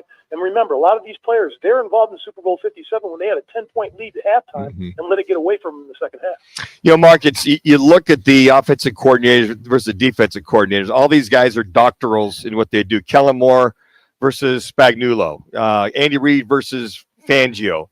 At what point, when you see these guys, and they're all playing really well, what's going to give? What has to give eventually with these masterminds running their defense and their offenses? Well, two things. When you look at Andy Reid, you know that special play is coming sometime during the game. Whether it's going to be a play that's used early in the season or it hasn't been used since last year or 2 or 3 years ago, there's going to be a play that you haven't seen in a long time. The last play if you look at the Commanders, they had 3 wide receivers to the left. What they did is they flooded the zone, they moved everybody out, and they ran a snake out of the backfield to Samaje Perine. He hasn't even caught a pass play during the entire game. Yes. All of a sudden he comes off the bench and makes one of the biggest plays at the end. Amazing. So it all depends who's going to do that first in this game. Kellen Moore, he's going to be the head coach of New Orleans Saints most likely. What does he have up his sleeve? Is he just going to come out guns a-blazing and say, hey, it's my last time being an offensive coordinator for the Philadelphia Eagles after one season. I'm out of here going to New Orleans. Do I pull everything out of the bag early, or do I wait at specific times during the game to pull out a special play that they haven't seen in a while? You know, Mark, I thought with you guys, with Joe Gibbs as your head coach and, you know, with the Hogs and Riggo, John Riggins, and basically you looked at your entire team. What is it about Joe Gibbs that you appreciated that you see even now that a lot of teams, maybe not copy, but are very similarities of what he did with you guys? A lot of the times you see the teams that are running the counters now. Back then it was the counter trade. We were in the counter trade to the left and right, and we made it famous during the 80s and the 90s. And now they're running it almost every other play. There's some type of counter action out of the backfield. Or it's going to be a pulling action where a guard will pull it, and a tackle will pull right behind him. Or a tackle may pull and a tight end may pull. Or a center may pull and a tackle may pull. So they're running a lot of these things where they're doing their power plays, and they're pulling their offensive linemen and tight ends, and they're doing a terrific job with them. And it all depends which team establishes that early. Philadelphia's really good at that. And if you look at the Kansas City Chiefs, they're good at that. You know, both these teams, you look at both these teams on both sides of the ball, they're excellent. Kansas City's been there, we know, multiple times. They're trying to go for a three-peat, which has never been done before. Philadelphia, there's a lot of players on that roster that are ticked off because the way they lost the last time, including the quarterback, Jalen Hurts. So are they coming back for a revenge factor in this game? And they're going to be healthy coming in. Jalen Hurts' knee's got to be 100% coming into this game. So those are the keys that I'm going to look for in this game. But it's going to be interesting. Who makes that one mistake early And then who comes back swinging after that mistake and how they can capitalize that with momentum is going to be key in this game. Mark, I don't know if you can do this, but I want to take us back 37 years ago today. The Redskins beat the Broncos. You're there. Super Bowl 22, 42-10. One of the captains. Yep. Doug Williams is the MVP. It was also he was the first black quarterback to start in the Super Bowl. How big was that story that week? I know there's no social media back then, but was that something that was talked about quite a bit that week? Absolutely. We had media days. I think it was like the first 3 days of the week where everybody had their own tables and you had reporters come to your tables and they do like a round table and ask you a bunch of questions. My table was next to Doug. And I was at that table when that female reporter asked him, how long have you been a black quarterback? And the room went deadly silent. Doug is how he handles things throughout his entire life, calm, cool, and collective. I've been a black quarterback all my life. I forgot about that. You know, having a chance to play with Doug a little bit with the Arizona Outlaws and back him up. What a great guy, as you mentioned. But what is it about that game? Because did he come in was it for Jay Schrader? Did Jay get hurt, or I forget? It was Rippon got hurt, but he came in. He handled everything like a pro. I mean, it was amazing how he handled that. Yeah, what had happened is during our playoff stretch, Doug got hot and Ripper got injured, and then Rip could come back, but they just decided to leave Doug in there because the way he was playing at the time. So we went out through the playoff run. We got to the Super Bowl, and then during the Super Bowl, if you recall, in the first quarter, I think it was like 3 or 4 minutes into the first quarter, Doug is throwing a pass and he gets twisted and gets rolled upon by a defensive end and twists his knee. He had to leave the game. Everybody thought he was out for the game. They thought he blew his knee. So he's on the sidelines warming up. He's starting to jog. He's starting to warm up. Rip comes in for a couple of series. All of a sudden, Doug comes back. And in the second quarter, he breaks the Super Bowl record for scoring points. I think it was 28 points in the second quarter by running the ball and throwing the football and doing a terrific job and just spreading the wealth through the offense. We ran the counter. We had Timmy Smith in that game that didn't know, as a running back, he didn't know as a rookie that he was going to start the Super Bowl. Everybody thought that George Rogers was going to start. The coaches knew. And the way that we practiced, we knew that Timmy Smith was either going to play a lot or start. Here you've got a rookie that comes in to start and rushes for over 200 yards. Yeah. About 2 more minutes. Doug had that in his back pocket, and it was one of those games where Doug was just phenomenal. The offense played great. After the first series, defense shut Denver down. Denver couldn't do anything with the football in the air or on the ground. And it was one of those things where you're on the sidelines and you're just enjoying it and having fun. That was probably the most fun in the second half of the game, regardless of a playoff game, Super Bowl, high school, college, that I have ever had in my life, because we blew them out in the second quarter, and we were just having fun in the second half. Joking around, high-fiving. We'd run a counter for like 30 yards and basically only block half of their defense. It was just a fun time. And I talked to Joe Jacoby 2 weeks ago about this when I was in D.C., and we were just laughing about it, saying, yeah, that was a lot of fun. We did have a lot of fun in that game. We probably had more fun in that game than any other game we had playing for the Washington Redskins. Do you get credit for Riggins coming back? For some reason, he made our show yesterday twice. We're not sure why, but somehow there were some mentions about Riggins. Do you get some credit for him kind of coming back to the Redskins and making a second career of it? Absolutely. The Hogs did. Once we started with the Hogs, if you look at the original Hogs at that time, you know, we had a mixture of some older guys like George Stark, Ron Saul, that played in the league for a long time, and a bunch of young guys. Bostic was in his second year. Jacoby minute left. Was a rookie. I was a rookie. So there's a great mixture of youth and age and talent in that offensive line room. And for us to do what we did in the way that we did it, we really established the run, and we had the largest offensive line in the NFL by far. And we really kind of changed the way that the offensive lines were built in the NFL, because you had linemen back in my day that were at offensive guard at 225 and 230. You had tackles at like 245 and 250. When we came in, we were like, Jacoby was like 315. I was 285. Grim was 275. So we really changed the NFL because they never thought guys could move that fast. When we pulled on the counters and you're going up against a 215-pound defensive end or linebacker, it's a mismatch. When we're 280, 290 pounds, they didn't stand a chance. So when we ran our power games and our guts and our outsides and our counter games, nobody could barely stop us. We had so much. You guys are good to rep. Blocking, because I had games where Russ Grimm was telling Randy White, hey, Randy, guess what? The ball's coming right at you. And we ran right at Randy White. Hey, Mark, got about a minute here. What advice would you give the newbies to the Super Bowl? You played, 3 Super Bowls? Just the 2 weeks in between, and how do you handle that? Get all your business taken care of this week. It should be done by now. It's Friday right now. All your business means your family, your friends, your high school coaches, all the people that want tickets and need hotels and all that stuff.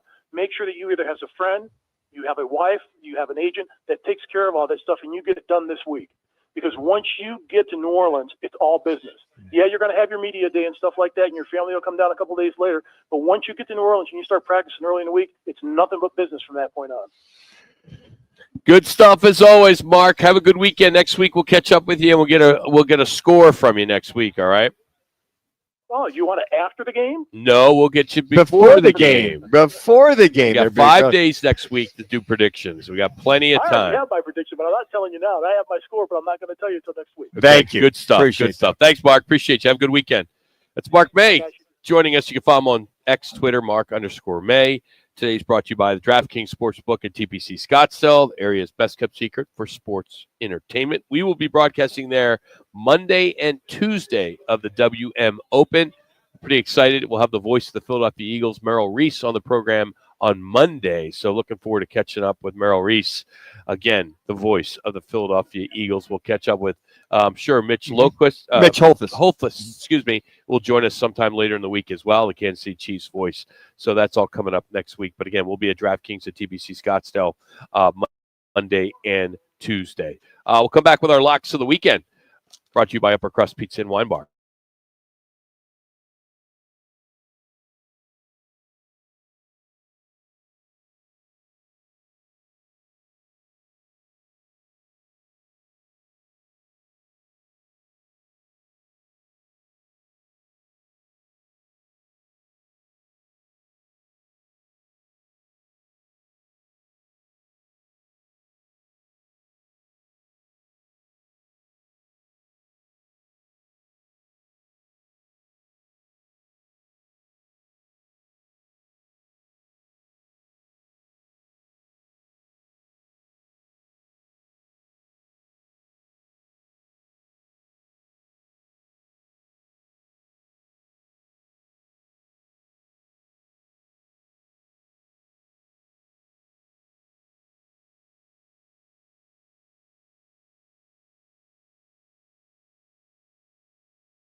Locks of Making Mike's out. some money in your pockets.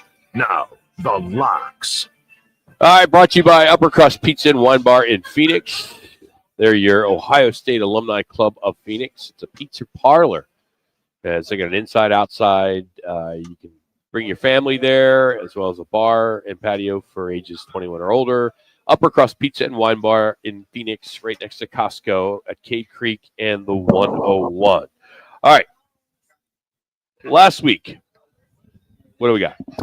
Yeah, you guys had a good week. We were 3-1 as a group, but let's start from the bottom and make our way up. Connor, 2-1, had the Chiefs money line against the Buffalo Bills. That hit Manuch 9-10 on the winning streak. It's so funny, Manuch. You had Commanders +6 yesterday if you're underdog. Yeah. Then you went Eagles -6 as your lock. Yeah. So you got your lock. Yep.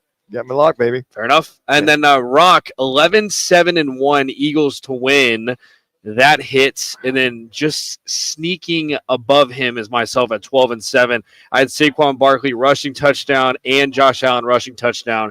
No Josh Allen touchdown, so that lock. I thought of all the locks, that was it. Me I mean, too. I felt pretty good about the Eagles covering there, but I mean that was it. If Josh Allen not to score, pretty amazing from that standpoint. The Rock's nipping at the heels, man. 11-7-1. All right, so let's turn our attention to this week. Sorry, Sun Devil fans. I root for you. I'll be rooting for you. However, I think Arizona is going to take you by 8.5 tomorrow. They're off to a great start in the Big 12. They are 8-1 in the league. They're playing some really good basketball. Arizona State, they've won 2 of their last 3 after a 1-5 start in the Big 12.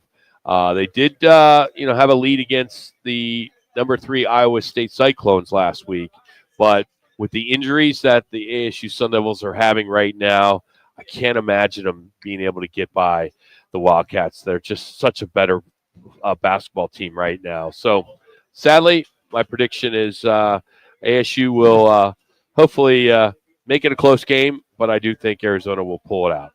I'm going to go with the Celtics -10.5 over the Pelicans. The Celtics, they've won 6 out of the last 10. The Pelicans currently 26.5 games behind first place. They're way out of it. So I think that the Celtics win and cover that bad boy. It would, if you were to see the Pelicans cover on this, I think you'd see a lot of people go, what is going on? But I get the Celtics 10.5 over the Pelicans as my lock. Tomorrow there's a special day in college basketball. You've got Duke, UNC, you've got UConn, Marquette, Kansas is playing somebody tomorrow. I think Baylor, Florida's playing Tennessee, but the nightcap, Kentucky, Arkansas. John Calipari going back to Kentucky. Kentucky -10.5. Hammer it. This Arkansas team is 1-6 in the SEC. Things aren't going particularly well for Calipari, and I'll give him credit. The SEC's the deepest conference in college basketball, but I think he's going to have a rough homecoming. Kentucky's going to be fired up, and they'll cover that 10.5. Connor? Yeah, I think I'm going to jump back over to the NBA. I'm going with the Denver Nuggets to cover the 9.5. This game is against the Philadelphia 76ers. It will be on ESPN tonight. It's played in Philadelphia, but we're talking about no Joel Embiid. We're talking about no Paul George, no Andre Drummond, no Caleb Martin. I think that's a tough beat for Philadelphia. You're going against one of the reigning MVPs in Jokic and a really good team. I think Denver gets the win by 10. All right, there you have it. Your locks, thanks to Upper Crust Wine and Bar located at Cave Creek and the 101. Some football news. The AFC NFC flag football game, which will be coached by the Manning brothers, will be going on Sunday at 1 o'clock. And Twin Peaks stepping up. They'll have the 29-degree beers and hand smash burgers there at all 5 locations, so you can take advantage of that. But a little football 50, a little quiet, little quiet today. Little just in one half is all they're playing. Just pretty much. Then they do the skills. They do the skill stuff, all the other stuff going on. There's really no interest. I agree with what you said, Rock. Maybe you wait until after the Super Bowl is over, like they used to for many, many years. For years there, they'd have the Super Bowl, then the following could be the Pro Bowl. Never forget the very first Super Bowl, going back to the Packers and Chiefs. The following week, they had it in the LA Coliseum. Was the NFL versus the AFL in those days. And it was like, oh, wow, we get to watch more football. Now, they actually played a good game. But I would agree, just wait till some of the guys that are in the Super Bowl, who are deserving of the Pro Bowl, and take it back over to Hawaii and make it a regular football game. Now, these guys are the owners are so leery about their guys getting hurt. Well, hell, you got 8-9 months before the season starts. or to that effect. So I would agree. Just play it the following week, and you continue on. This dead week for years. Then they made the Pro Bowl because they just had too much time on their hands. There's plenty of activities you can do. So it looks as though Kelvin Moore, the offensive coordinator for the Eagles, is probably going to get the Saints job. It seems like most reports are going that way. Of course, they can't hire him right now because he's got one more game to go. But Shedeur Sanders may be a dark horse to go to the Saints.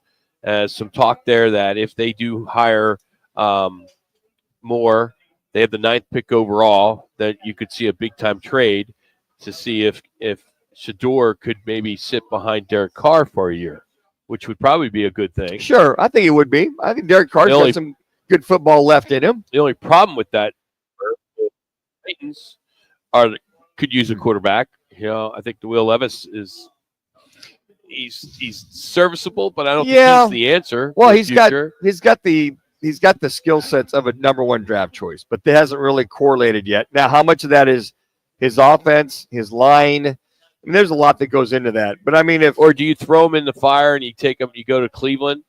Deshaun Watson's going to be out for most of the season, right, with the ruptured Achilles that he tore after coming back after being hurt in the first place. I think that I think between he and Cam Ward, a lot of teams will be looking at those 2 quarterbacks as far as moving up and making something happen. Giants, another one. Giants could be another one. They got to be. But I mean, basically right now, all you have is Derek Carr, Spencer Rattler, from Pinnacle High School. He's there, was a 5th-round pick. It just really depends on what Kellen Moore, who looks like to be the head coach, wants to develop. Does he feel that, he had a veteran quarterback in Dallas with Dak Prescott, had a veteran quarterback, Jalen Hurts. Does he stick with the Derek Carr and make that move to go get a Shedeur Sanders or a Cam Moore? I mean, how much does he have to move up? How much does he have to give away? But if he understands he needs a franchise quarterback if he's going to take this team, that being the Saints, we'll just assume, if he's going to have any chance of maybe a year, 2-3 years down the road of winning a world title. I feel like, though, with the Saints, because their cap space is so bad, 3 minutes, that them using future picks to move up in such a weak quarterback class would be a bad thing for the Saints. You know what I mean? Whereas stay with Derek Carr, stick with Derek Carr, maybe get like a Will Howard or like a Tyler Shuck from Louisville, like guy like that, or even a Dylan Gabriel in like the 3rd, 4th, 5th round, like a low risk, high reward, a guy that's played a lot of college football. I mean, look at the Eagles when they got Jalen Hurts, like kind of a 3rd round, we'll have Jalen Hurts end up being their starting quarterback. You know what? I understand that, but I mean, if you're going to go get that guy, if you feel that's that guy, and Derek Carr's got maybe 2 or 3 years left, it's still a good quarterback. I get it. But if there's a chance now versus I don't know what's coming out next year as far as some of the quarterbacks and where you're at. But if you can strike while the iron's hot, get that ability to move up, because the Cam Wards and Shedeur Sanders may not be there. Do you mortgage your future with draft picks just to move up to grab, a Shedeur or a Cam? That's tough. It's just really tough. If you feel that you can come in and that Derek Carr, who's still a very good quarterback, can make some things, make your offense work, which he should. You never know. With Derek Carr and Kelvin Moore being a former player and the success he's had everywhere he's been, maybe that's who Carr needs. Well, he'll evaluate the running game with Kamara and Miller and his offensive line and his defense. I mean, I think that the Saints, they're going to need some work on the defensive side. Cam Jordan, who we know very, very well, is probably on his last legs. I don't know. That's why he and a GM, when Kellen Moore and the GM sit down, all right, what's our strategy? Where are we going? Do we feel Derek Carr's our guy for the next 2 or 3 years? Okay, if he is, who's going to back him up? We got Spencer Rattler. Okay, but do we have the pieces around for me to make that next jump versus going after a rookie quarterback? You got to have those pieces around you. I am anxious to see, what the narrative is going to be this offseason with the Cardinals. It seems like every year there's some type of narrative. What is it going to be? What's the big narrative this year? They got to get players. They got to get some good players. Said that last year. Will Monty go and spend? Yeah. That's the key right there. When I say they good have players, money. Yeah, go start by getting. They're not in a situation like the Saints. Go get your T. Higgins. Go get him right now. Let's make us get a legitimate wide receiver. How about you do that? And then that's the start. You're working from there. Football 50, courtesy of Wright Toyota. That's where we're at today. Right on the price, right on the selection. Wright Toyota here in Scottsdale on Frank Lloyd Wright Boulevard. They have the right deal for everyone right now. You can check out their inventory of pre-owned certified vehicles located on their website. They're under 15 grand at wrighttoyota.com. We are going to give away a VIP table for 10 for our big game watch party next. We're also going to have Kurt Warner on the program. So that is all coming up as we continue right here on ESPN 620 and 98.7 HD2.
It's Roc and Manuch with Jimmy B now on ESPN 620, 98.7 FM HD2, and streaming live at Arizona Sports. Making Mike's hot. Guys are powered by the law offices of Lerner and Rowe. In a wreck and need a check? Make one call, that's all. 602-977-1900. And now on your ESPN station in Phoenix, ESPN 620, Roc and Manuch with Jimmy B.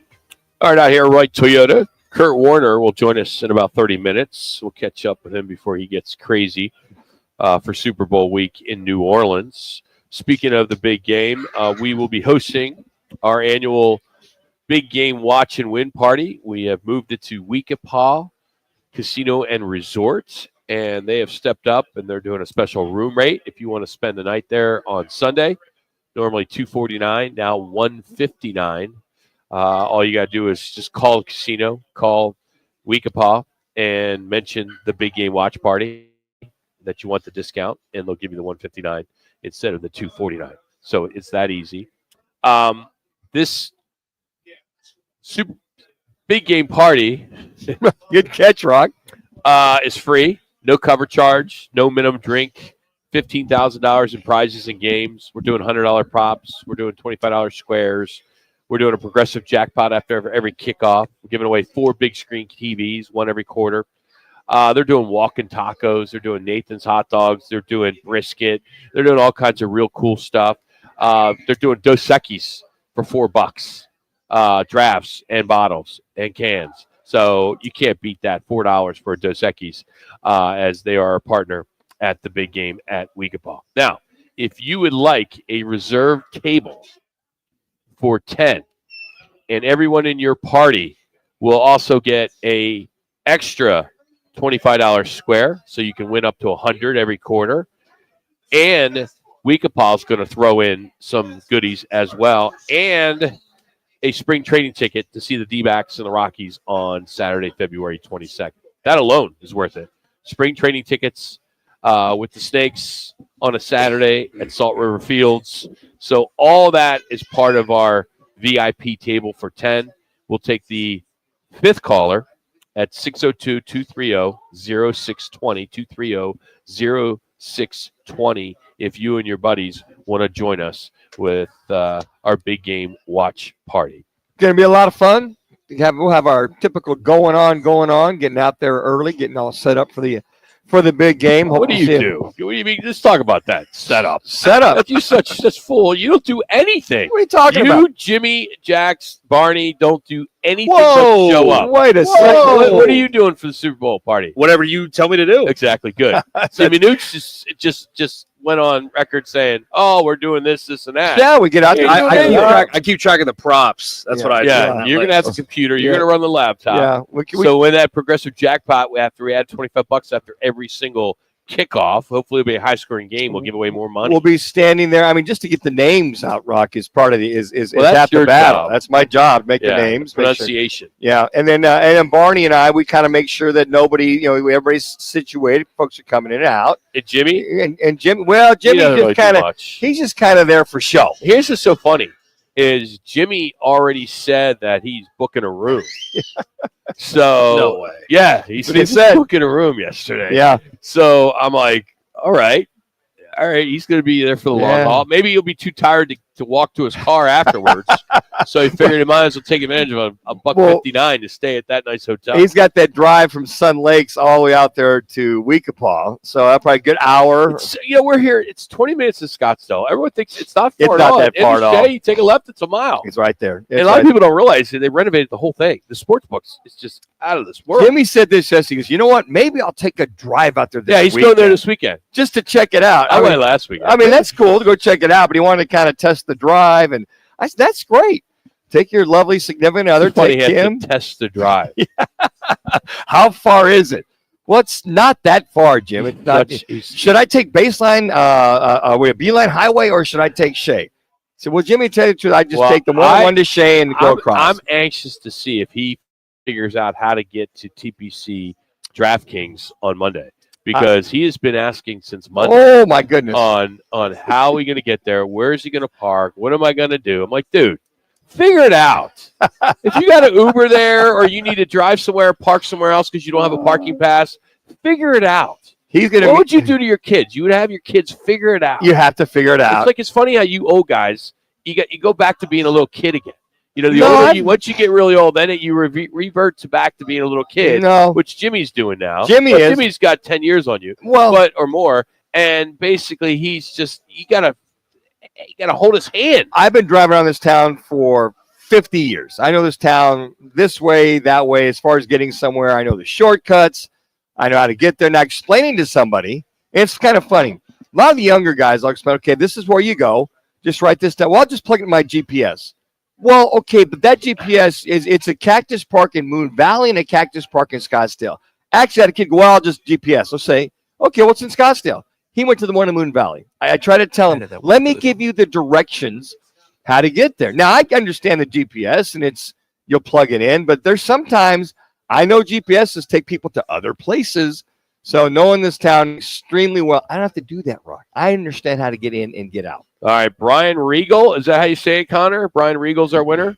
Correct. All right. Congrats, Brian. Appreciate it. Congrats, Brian. We'll see you on Sunday next week. And if you can't find a 10th person, we're putting Jimmy B at your table. And he can just talk your ear off. And he'll be proud to talk to you about that. That's the one thing Jimmy B. When I called Michael Jordan's first TV game, first NBA game, and then when I drank with Wilt Chamberlain in Los Angeles after a game. Oh, and did I tell you that I actually know Mike Tirico and Bill Belichick? No, and did I tell you that I used Wilt Chamberlain's bathroom when I was at a party at his house? I said, oh, okay. And he spent a lot of time with Bill Belichick over the years. Oh, and did I tell you when I used to cover the Philadelphia Eagles, I would go hang out with the tailgate people before I would go call the games. Hey, hi, Danny. The thing that sucks is we can't do much with you either, Manuch. But we can't fact check old guys. It's hard to fact check. We don't have much sound on Jimmy, even though he's been a long-time TV guy, play-by-play guy, nationally and local, in a lot of markets, and we can't find. But I'm sure he's got his tapes. I'm sure Jimmy's got those guys. Has his tapes from yesteryear. Well, then we can find a place that can convert VHS to digital, right? Yeah, a lot of companies that do that. Yeah, absolutely. I did that with a lot of my highlights. Put them on the little disc, take them over there. But I mean, Jimmy's like our great little mascot. I mean, little guy. He's the mascot. He's the mascot. He'll greet you. He'll talk to you about all the things that are going on. He actually, knows Wilt Chamberlain, met him, talk about the urinals, and use a stepping stool to use his urinal. Actually said that. I said, yeah. Did you have to use a stepping stool? As a matter of fact, I did. So, yeah, go ahead, Connor. I got some breaking news here for you guys, fella. All right. It looks like the offensive line coach for the Arizona Cardinals is now getting hired as the new offensive coordinator for the Dallas Cowboys. So Clayton Adams, who helped rejuvenate this run game for the Arizona Cardinals, is now going to be the offensive coordinator for the Dallas Cowboys. Wow, good for him. Yeah, the only way these guys can move to another team is if they get a promotion. So that's a big-time promotion. I thought that Cohen, the new the new coach for the Jacksonville Jaguars, the couple of guys he wanted one guy, one of the assistants from Tampa, to come be his defensive coordinator. Tampa Bay says, "No, you can't talk to him. We're gonna block that one." So some of these assistants that are moving around, I know that Eggstrand is going to be going to the offensive coordinator for Glenn. Some of these guys are getting blocked from moving on to different teams. So Clayton Adams, 2 years as the offensive line coach. He got hired in March of 23. He had spent the 4 seasons prior with the Colts. The last 2 years of the Colts, he coached tight ends. And he was a team assistant line coach for a couple years as well. He has spent 14 seasons at the collegiate level. He had been at Stanford and a few other schools.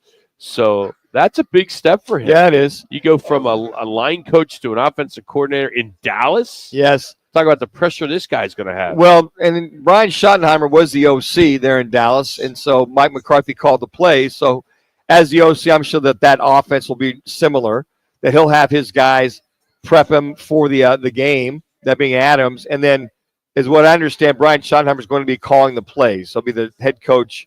But Adams will get the team ready. He'll help incorporate all the things.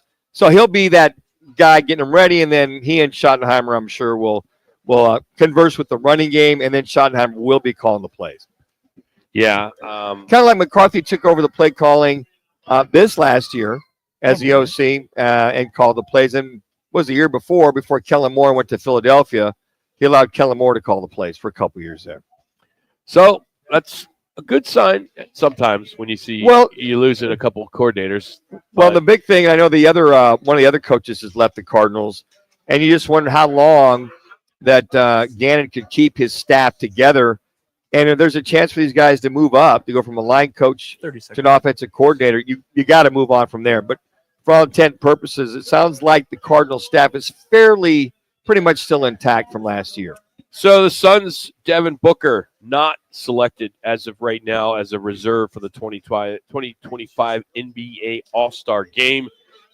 We need to make a case for the roster being 15 instead of 12. We'll do that next. It's Roc and Manuch with Jimmy B right here on ESPN 620.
Right on the price. Wright Toyota, located at 77th Street and Frank Lloyd Wright Boulevard in Scottsdale. Now back to the guys on ESPN 620.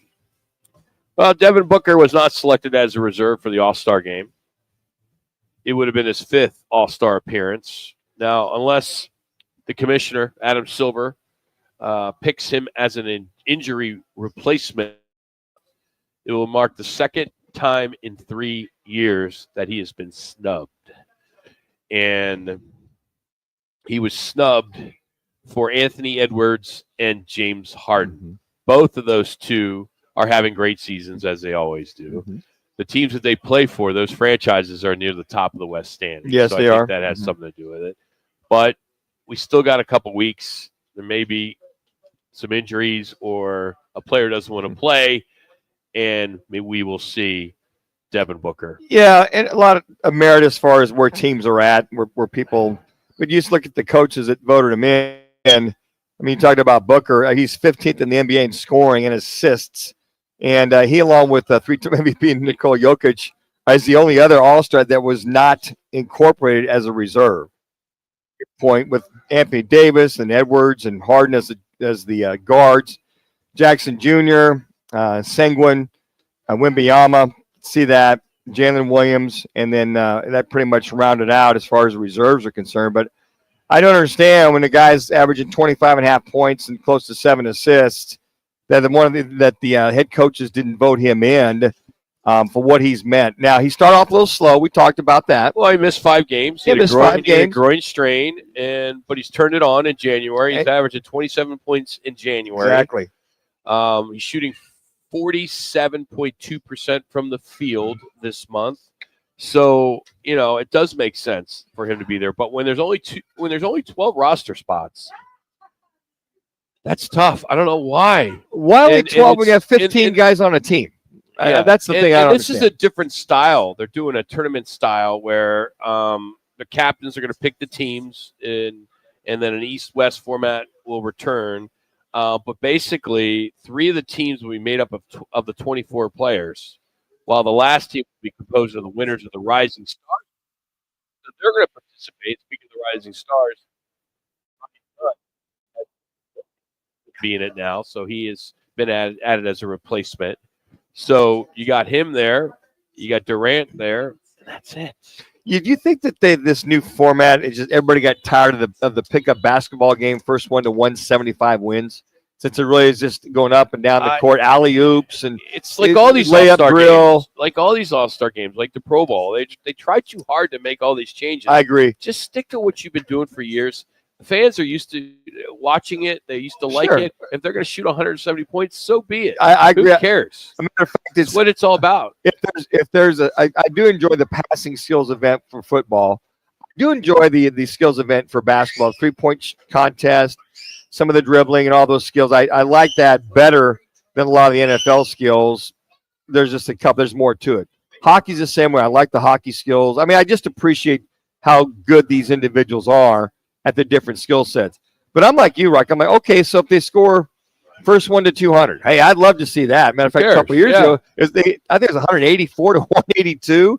They just keep it the way it is. Keep the skills challenge the day before, 3-point shooting, have all the hoopla, have the bands, have everything there, where everybody's there, expand it to 15. I remember the days, Rock, where they had a player from each team in the NBA going back many, many years. And when the Suns were first starting off, I remember, oh, wow, Dick Van Arsdale is going to be in the NBA All-Star game. Oh, wow, Connie Hawkins is going to be there. It was wow, there's our guy. Because then you'd see Pete Maravich. I remember the All-Star game here many years ago. I was fortunate to have the chance to go see Pete Maravich, Wilt Chamberlain, and it was like, wow. But they were very competitive. The pickup game they have now is just nobody get hurt, just kind of let's alley oops and dunks and shots and what have you. I don't think they entice these guys enough. If they would say that they're all going to each make X amount of dollars, or you got a pool of, million plus. These guys make so much money. I don't think money even matters. I don't think, because I think that the winners, don't they donate a lot of their money? I think with this All-Star thing. Let me read the quote as far as talking about Devin Booker being snubbed. He said, quote, It was always a goal of mine, but it just reproves the point that the NBA is different than the game I fell in love with. All the best players made the All-Star game. Now it's an entertainment, drama, this is interesting, and politically filled league. But we're part of it now. You know, it pays so well, so we should stay quiet about it. That's Devin Booker basically kind of putting it out there. So he kind of put it out there that, hey, that's a lot different game. Not the best players are out there. It's political. You got the Wembayambas playing. You got this guy. So the stars of the last few years are being snubbed for the, Ant-Mans and Wembayambas and on and on and on. So the prize pot for this season is $1.8 million. The winning team, each player will get $125,000. Players get $50,000 each for coming in second, while third and fourth they get rewarded 25 G's. Still pretty good. Still pretty good. That's a pretty good weekend. 25 grand if you're on the lower end of it. I know some guys have gone on record to say, "Look, I'll donate my portion, whatever, to whatever charity, their charities or their foundation." I don't know. If you understand the format better than I do, Rock, I want to watch 3 or 4 games that are round robin for these guys to play, so you can see your players that you root for playing. Was it a half or a quarter? So there's there's 4 teams, right? 8 players. They'll play in 2 semifinal games. The winner of each semi moves on to the championship game. Okay. In each game, the winner will be the first team to reach or surpass 40 points. Okay. That's how it's going to work. First now, 1 to 40. What's cool this year, if there is something cool about it, is the format will be picked. The teams will be picked with TNT's Inside the NBA panel with Shaq, Kenny, and Barkley. So they'll blend them all out. Cool. It's kind of like they're going to do it on the 6th trading deadline. Kind of like so you got Team Charles, Team Shaq, Team Kenny, and then of course that 4th team will be the Rising Stars. Now that'd be fun to watch them do the picks. Okay, here's your players. Who do you got? Well, I got so and so. Who do you got? I mean, just kind of like the good old pickup days. I'll take you and you and you. Yeah, it's kind of cool. And you're used to being the last guy picked, right? We need a right fielder. Yeah, we need that QB. Where's Danny at? Hey, Danny, get over here. I got you. So Candace Parker will be coaching the WNBA team. So there you have it.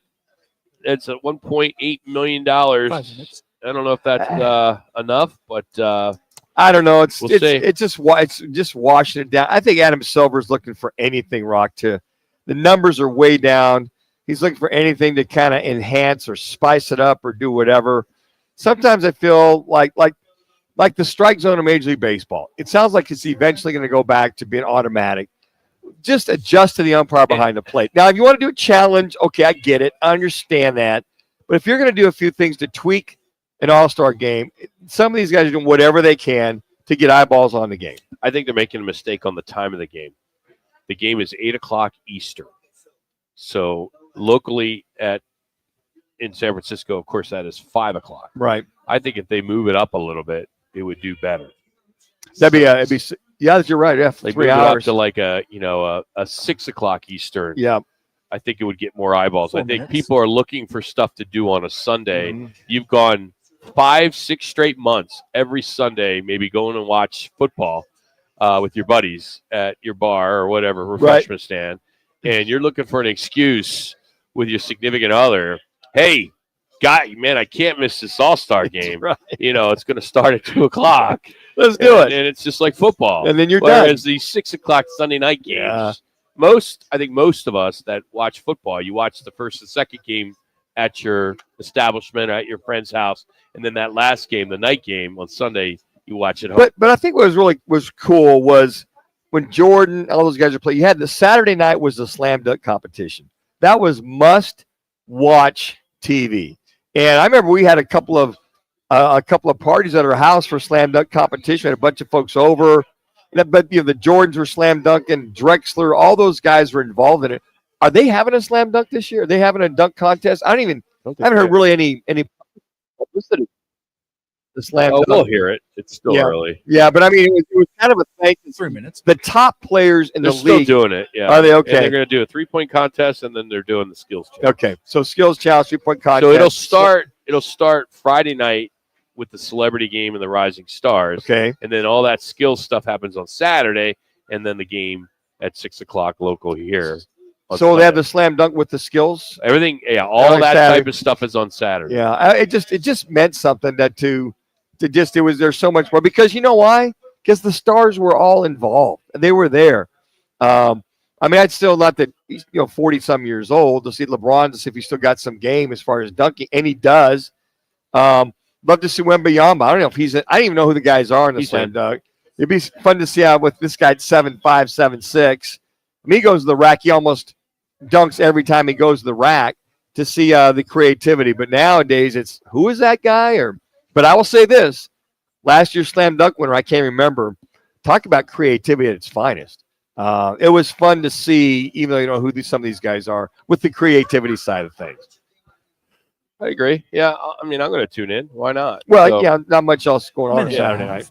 So we're going to catch up with Kurt Warner, and he's going to join us next. And one thing I want to talk quarterbacks with him, of course. He's been to 2 Super Bowls, one with Arizona, one with the Rams, winning with the Rams. But my big question is Jalen Hurts. If you go back, he finished second in the MVP voting 2 years ago. He was considered an elite quarterback. Now people don't even consider him in the top 10.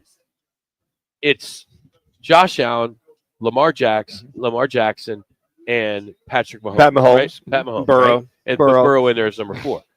But here's a guy getting ready to go to a second Super Bowl in 3 years, and he doesn't get that type of consideration. Why? Why is he not getting the consideration? We're going to ask him next as we're coming to you live from Wright Toyota.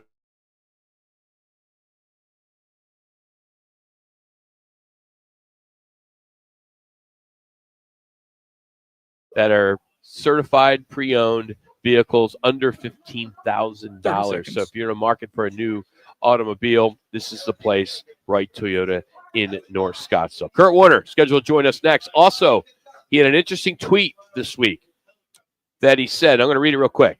I see so many videos of young quarterbacks throwing and coaching, posting plays and designs. Makes me want to play or coach again. I'm going to ask him, does he want to coach? Does he want to be an offensive coordinator in the NFL? We'll find out next with Kurt Warner. This is ESPN 620.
Hurts.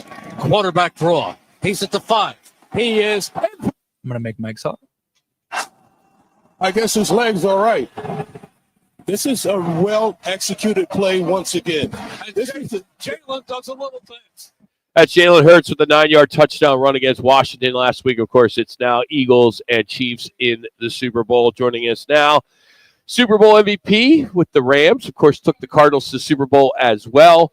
Kurt Warner now on ESPN 620. How we doing today, Kurt? What's going on? Not much. How you guys doing? Good, man. So is this the calm before the storm, or you're already in? Have you already started the chaos?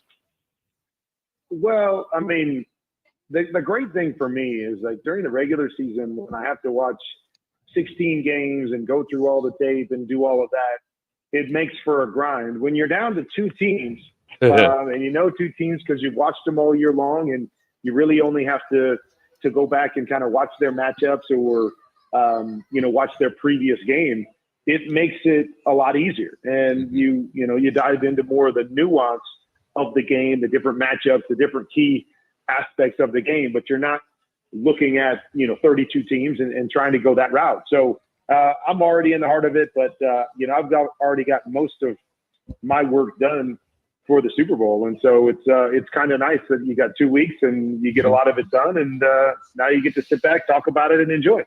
Kurt, I'm just interested in that. You watch the Chiefs all year. You watch the Eagles all year long.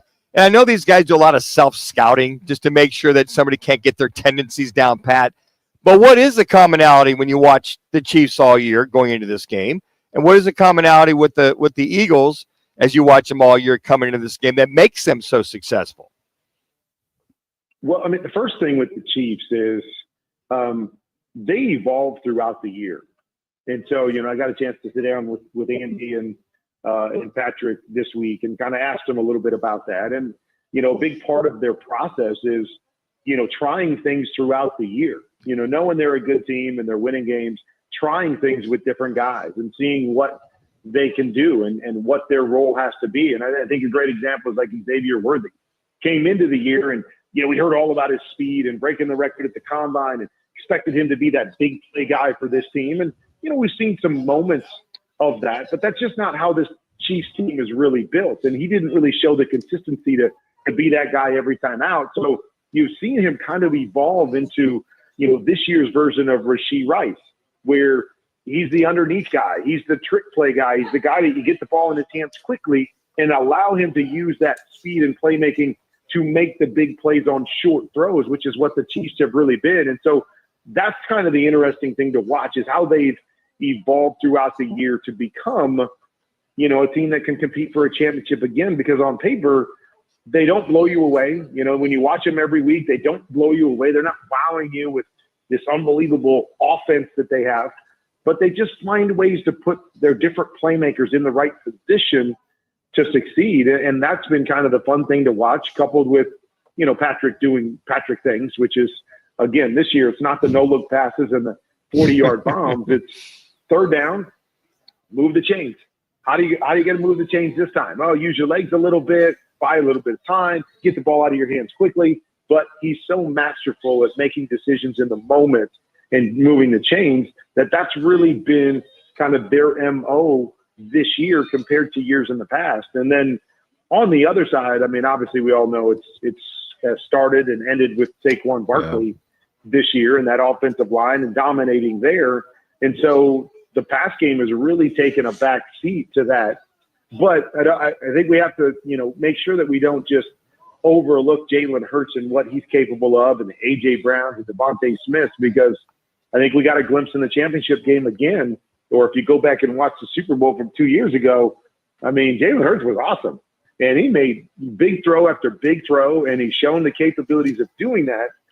They just haven't needed to do it. So it's going to be interesting to see, what the Chiefs defense does if they're really able to take away Saquon Barkley, which nobody's really done all year. But if they're capable of doing that, what does that mean with them having to cover on the outside? And and Jalen could easily shine on that in that respect again. Kurt Warner here on ESPN 620 with Roc and Manuch. I want to stay with Jalen, Kurt. 2 years ago, he finished his second in MVP. Everyone's talking about him being an elite quarterback. Now, here he is, and some people don't even consider him a top 10 quarterback. What happened? I don't think anything has happened other than, there's a couple things. I mean, first is he not putting up crazy numbers? True. That year they did a lot more RPO type stuff that year. And so there was, more numbers. And I think, he was more integral to it that year because of those things. Saquon has taken some of the shine from Jalen. That's another part of it. But they just haven't had to do it. It hasn't had to be their calling card really at all this year. I mean, it's been more of a complimentary piece. And so, and again, I think that's what we're falling asleep on a little bit is kind of like Jalen can't do it as opposed to he hasn't had to do it, because in the moments where they've asked him to do it, he's done it really, really well. They just haven't asked him. And now the one thing to me with Jalen is he does have a tendency to hold the ball. And there'll be times where I think there's things that I know he can make the throw that are in front of him, and he doesn't take it. And so the question there becomes, is he not seeing it? Is he simply just being more cautious with the ball because he knows how they're built and how good they are, and he doesn't have to take any chances? But I think that will, be interesting, as it plays out, especially if they get into third down situations and Spags is able to bring the blitz. Is he holding the football? And does it lead to negative plays or sacks? Or is he able to turn those things into positive plays? But I don't think there's really anything missing this year outside of the fact that he hasn't had to do it, because when they've asked him to just a few times, he's done exactly what they needed him to do, and he's made play after play. We just don't see it as much this year. Kurt, I'm just very, very interested to see your thoughts in reference to Kellen Moore, the OC for the Eagles, versus that you just mentioned Spagnuolo, that chess match. And then on the other side, Vic Fangio being hired by the Eagles, taking on Andy Reid, one of the greatest play callers, the greatest coaches of all time. What will you look for, or have you already seen it early in a game as these two masterminds, or these four masterminds go against each other? Well, I think whenever Andy Reid is in a game, I think the thing that I always look for is, what's going to be the change up that they use. They always, especially down in the red zone, they love to come up with, different packages in the red zone that nobody's ever seen before. And I believe going into the Super Bowl, they're going to have that. They're going to have that, package. And will the Eagles defense be ready for that? Will they be able to respond to that? In the championship game, they went into that kind of two tight end set. One, they handed it to Kareem Hunt, and he scores a touchdown running it. The next one is kind of that last touchdown where Patrick follows his two tight ends and walks into the end zone. But they always have some interesting things in the red zone. In terms of, Spags versus Kellen Moore, I'll be interested to see how much they move Jalen Hurts. I think that's kind of a difference maker, is his threat not only helps Saquon Barkley, but him out in space seems to be where he's most comfortable at creating, whether that's championship game, they ran 2 or 3 rollout passes. The RPO game was a little bit more back in the championship game, and that was integral. And then in that game, we saw a couple quarterback draws. He scored on both of them. One was called back for holding. And then if you go back to Super Bowl 57, he actually scored on kind of a quarterback counter and also a quarterback sweep in that game. So that's another area that I think, seeing that early and making Spags and that Chiefs defense really pay attention to Jalen Hurts and his legs, I think not only, helps their offense, but it's going to help Saquon and make it tougher to stop. About a minute and a half. All right, Kurt, you're pretty active on social media, on X, Twitter, Kurt13Warner. So I saw earlier this week that you posted, I see so many videos of young quarterbacks throwing and coaches posting play designs. Makes me want to play or coach again. You know where we got to go with that. Is that a Coach, smoke? Is that Coach Warner? Is that a smoke signal there, Kurt? I don't think it's a smoke signal. I think that's always a part of my DNA. Yeah. Especially when you get around Super Bowl time, and you go to the stadiums, called the championship game or whatever that is. You get into these big moments and you step on the field and you're like, I want to play one more time. Like, I don't need the 17 games of the regular season, but give me a couple more of these games. But yeah, I mean, I think the coaching and teaching part is something that I love. I see all these videos of kids out there throwing and, Manu, sometimes I look at it and go, what are these kids doing? Yes. You wish you could get your hands on them. But more importantly, I think it's just, I see so many of those videos because of people that I follow. Yeah. And you just want to be able to help impact the next generation. And, all the talent that we have out there at the quarterback position and young talent, they're trying to figure it out, so they can play at the next level or be as good as they can possibly be. It's just fun for me. I get a chance to do that a couple times a year, have people over to the house or work with different people and help train people. And I love it, both on and off the on the field stuff and the mental stuff. I just love technically clear of things. And I don't think that will ever leave me. So not really a smoke signal. I kind of told my wife there's probably no full-time coaching in my future unless my son Cade gets a head coaching job somewhere and he can talk me in, or more importantly, he can talk her into letting me maybe join the staff or be a consultant for him. But outside of that, it'll be more of the stuff I do with QB Confidential, the stuff I do personally, and then maybe there'll be a chance for me to jump into a consulting role with a couple different teams, because I love the game planning and I love the drawing up of plays and doing that sort of thing. So we'll see. You always just kind of, it's always in the back of my mind is how can I help teach this position and share my passion and share my knowledge with other people. And as you know, I've got a number of different ways in which I do it. I don't know what it'll look 5 years from now compared to what it looks like now, but I enjoy it. Manuch, it sounds like he's talking himself into it right now. Well, it sounds like and I'm going always, down that road. you mentioned at your QB Confidential on Twitter, at QB Confidential. I appreciate you posting, because I have all my guys watch you take to the little details that I can't cover in 90 minutes. You do a good job of the film study and just the little things that I appreciate that you continue to do that, Kurt, because you break it down in layman's terms so these young guys, even some of the college and pro guys, understand. I think that's your calling from that standpoint, at least for now. Yeah. I mean, it's one of the reasons that I do it is solely for the fact that I can't get in front of everybody. Right. And as you said, even some of these pro guys is that I don't have that relationship, or maybe they're not even interested in like sitting down and doing that. But my hope is always, like, even what I do on like NFL Network when I do XOs and stuff, my point is always hoping that it gets back to the coaches and the players that are involved, so they can challenge their thinking and they can challenge what they're seeing and they can ask the why of it. So, even though it appears more that, hey, it's for the fans to get them ready for the games, a big part of why I do what I do is I want, coaches and players at all levels to look at it and then be able to take it back and go, man, do we do that? Should we do that? Is that something? Why do I do what I do? And that to me is, I agree with you. I take that seriously as kind of one of the things that, since I'm not coaching, that I can use as a means to coach the masses, right? Mm-hmm. For you to be able to see that and go, hey guys, this is something that I wish we could teach. We don't have time. Here, go watch this. Yes. And then maybe we can apply it next time around. Or QB Confidential that I created. I know there's a lot of quarterback coaches out there that don't understand the mental side of it like I do. Amen. And so I tell them all the time, man, just use this as as a means, so you don't have to go into the room and teach them all this.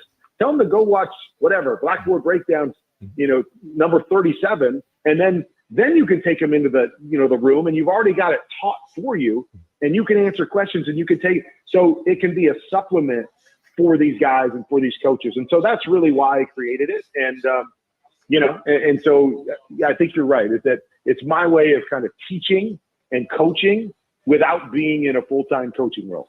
I'll leave you with this, Coach. When it comes to the Sunday, all right, what is your schedule? How many hours of pregame will the NFL Network be putting on?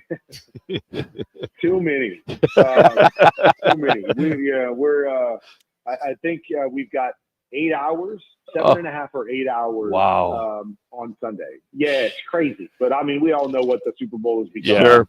People turn on the TV as soon as they get up in the morning, and their whole day revolves around that game, eating food and listening to things and, what can we watch for in the game? So, yeah, it's crazy. We do, I think I do 7 hours and 15 minutes before I have to go call the game for radio. Wow. But yeah, we'll cover all those different little matchups for people to see. And then I get the blessing of going up in the booth with Kevin Harlan and calling the game. So it's a long day, but it is a fun day, and it's a great way to culminate what's going to be an incredible season, no matter who wins this game. But another great season doing what I do. We'll be watching and listening. Thanks, Kurt, as always, for giving us some time. We appreciate you. Thank you. You got it, guys. We'll talk to you soon. That's Kurt Warner. Follow him on Twitter X, Kurt13Warner. We went a little long. Sorry. We'll come back with more Roc and Manuch with Jimmy B right here on ESPN 620.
Everything like it came up short. So all those things are important. All those things are cool. All right, gonna go ahead and make Mike's out here. But the most important thing is winning the Super Bowl, because if you do that, it just makes everything else you accomplish even more special.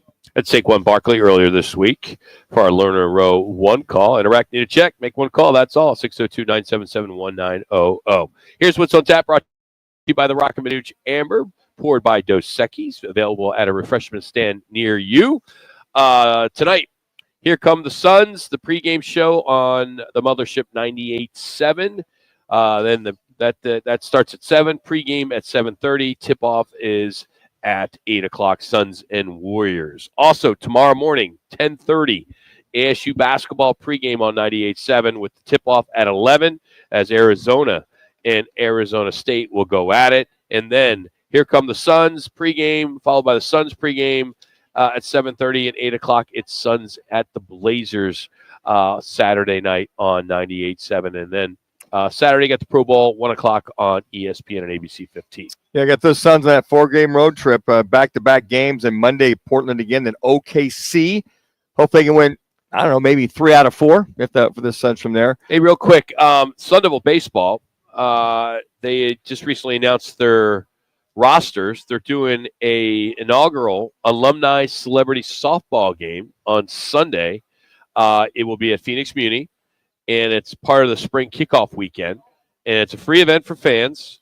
And there's going to be a bunch of stars there. Graham Rossini's going to be there. Jalen Strong, Cole Calhoun, Spencer Torkelson. Remember Spencer, Yes. big special player. Also a special guest will make an appearance to lead off the event. Wonder who that's going to be. Who would you think? Barry Bonds, maybe? No, how about Cam? What's that? Cam Scattaboo. Go Who's a Cam, bigger name right now? Well, I mean, baseball, the alumni game. No, well, they're bringing. It's softball. Man, Jalen softball. Strong. Yeah, there you go. It's softball. I remember that game was always fun to go to growing up. You had the ASU alumni baseball game. The Reggie Jacksons of the world would come back. Sal Bando, Rick Monday. They actually play an actual baseball game. And I think now the guys are getting a little older. Like, just keep it a softball game. Yeah. Everybody have fun. You maybe bring a Cam Scattaboo back and maybe bring a Hubie Brooks or Kenny Landreau or some of those guys back. But Spencer Torkelson, the Detroit Tigers, some of those guys. So that'll be a lot of fun in reference to that on Sunday. Our State 40 Roofing, it's your call question of the day for a free quote. Repair our installation at state40roofing.com. You can also follow them on social media by searching hashtag #SexyRoofStats. We got a double shot this afternoon, as Rock likes to call them. The first one, will you consider the Chiefs the greatest NFL dynasty ever if they win their 3rd Super Bowl in a row? And again, just go to @Roc and Manuch on Twitter. Yes, 40%. No, 60%. And the second one, should the Monday after the Super Bowl be a national holiday? This is a close one. Yeah, yes, 62.5%. No, 0%. Or push the game to before President's Day, 37.5%. Zero. So a lot of folks So no one's saying no. No one's saying no. Everybody thinks it's a good idea. It's a good idea. Either do it right now, make it a national holiday, or push it before President's Day. And then they'll have to make that adjustment once they get to the 18th game of the year. I wonder, with 18 regular season games, it seems like it's going to be inevitable that they have the obligatory 2 weeks off between the Super Bowl, Rock. Hey, also remind you, if you want to book a room for Sunday next week at Weekapaw Casino Resort, they opened up a special deal for us. So it's normally $249. If you're looking for like a home base for the big game, it's only $159. Just call the casino, Weekapaw Casino Resort, and just mention big game watch parties. You got to ask for the discounts. You can't do this online. You got to ask for the discount. It's based on availability too. So I know some people have already done it. Doors will open at 2. Kickoff, of course, is at 4:30. It's in the Resort Convention Center, so it's going to be huge. It's free, no cover charge or minimum drink. Order $15,000 in cash and prizes. We're doing $100 props. We're doing $25 squares. We're doing a progressive jackpot where we're giving away $1 a yard after every kickoff, and that jackpot grows after every kickoff. 4 big screen TVs, $4 Dos Equis for the entire casino. Unheard of, Ross. Yes, other drink specials, walking tacos, Nathan hot dogs, brisket, all kinds of really cool big game food will be there. Again, it's our biggest party of the year. It's at Weekapaw Casino and Resort.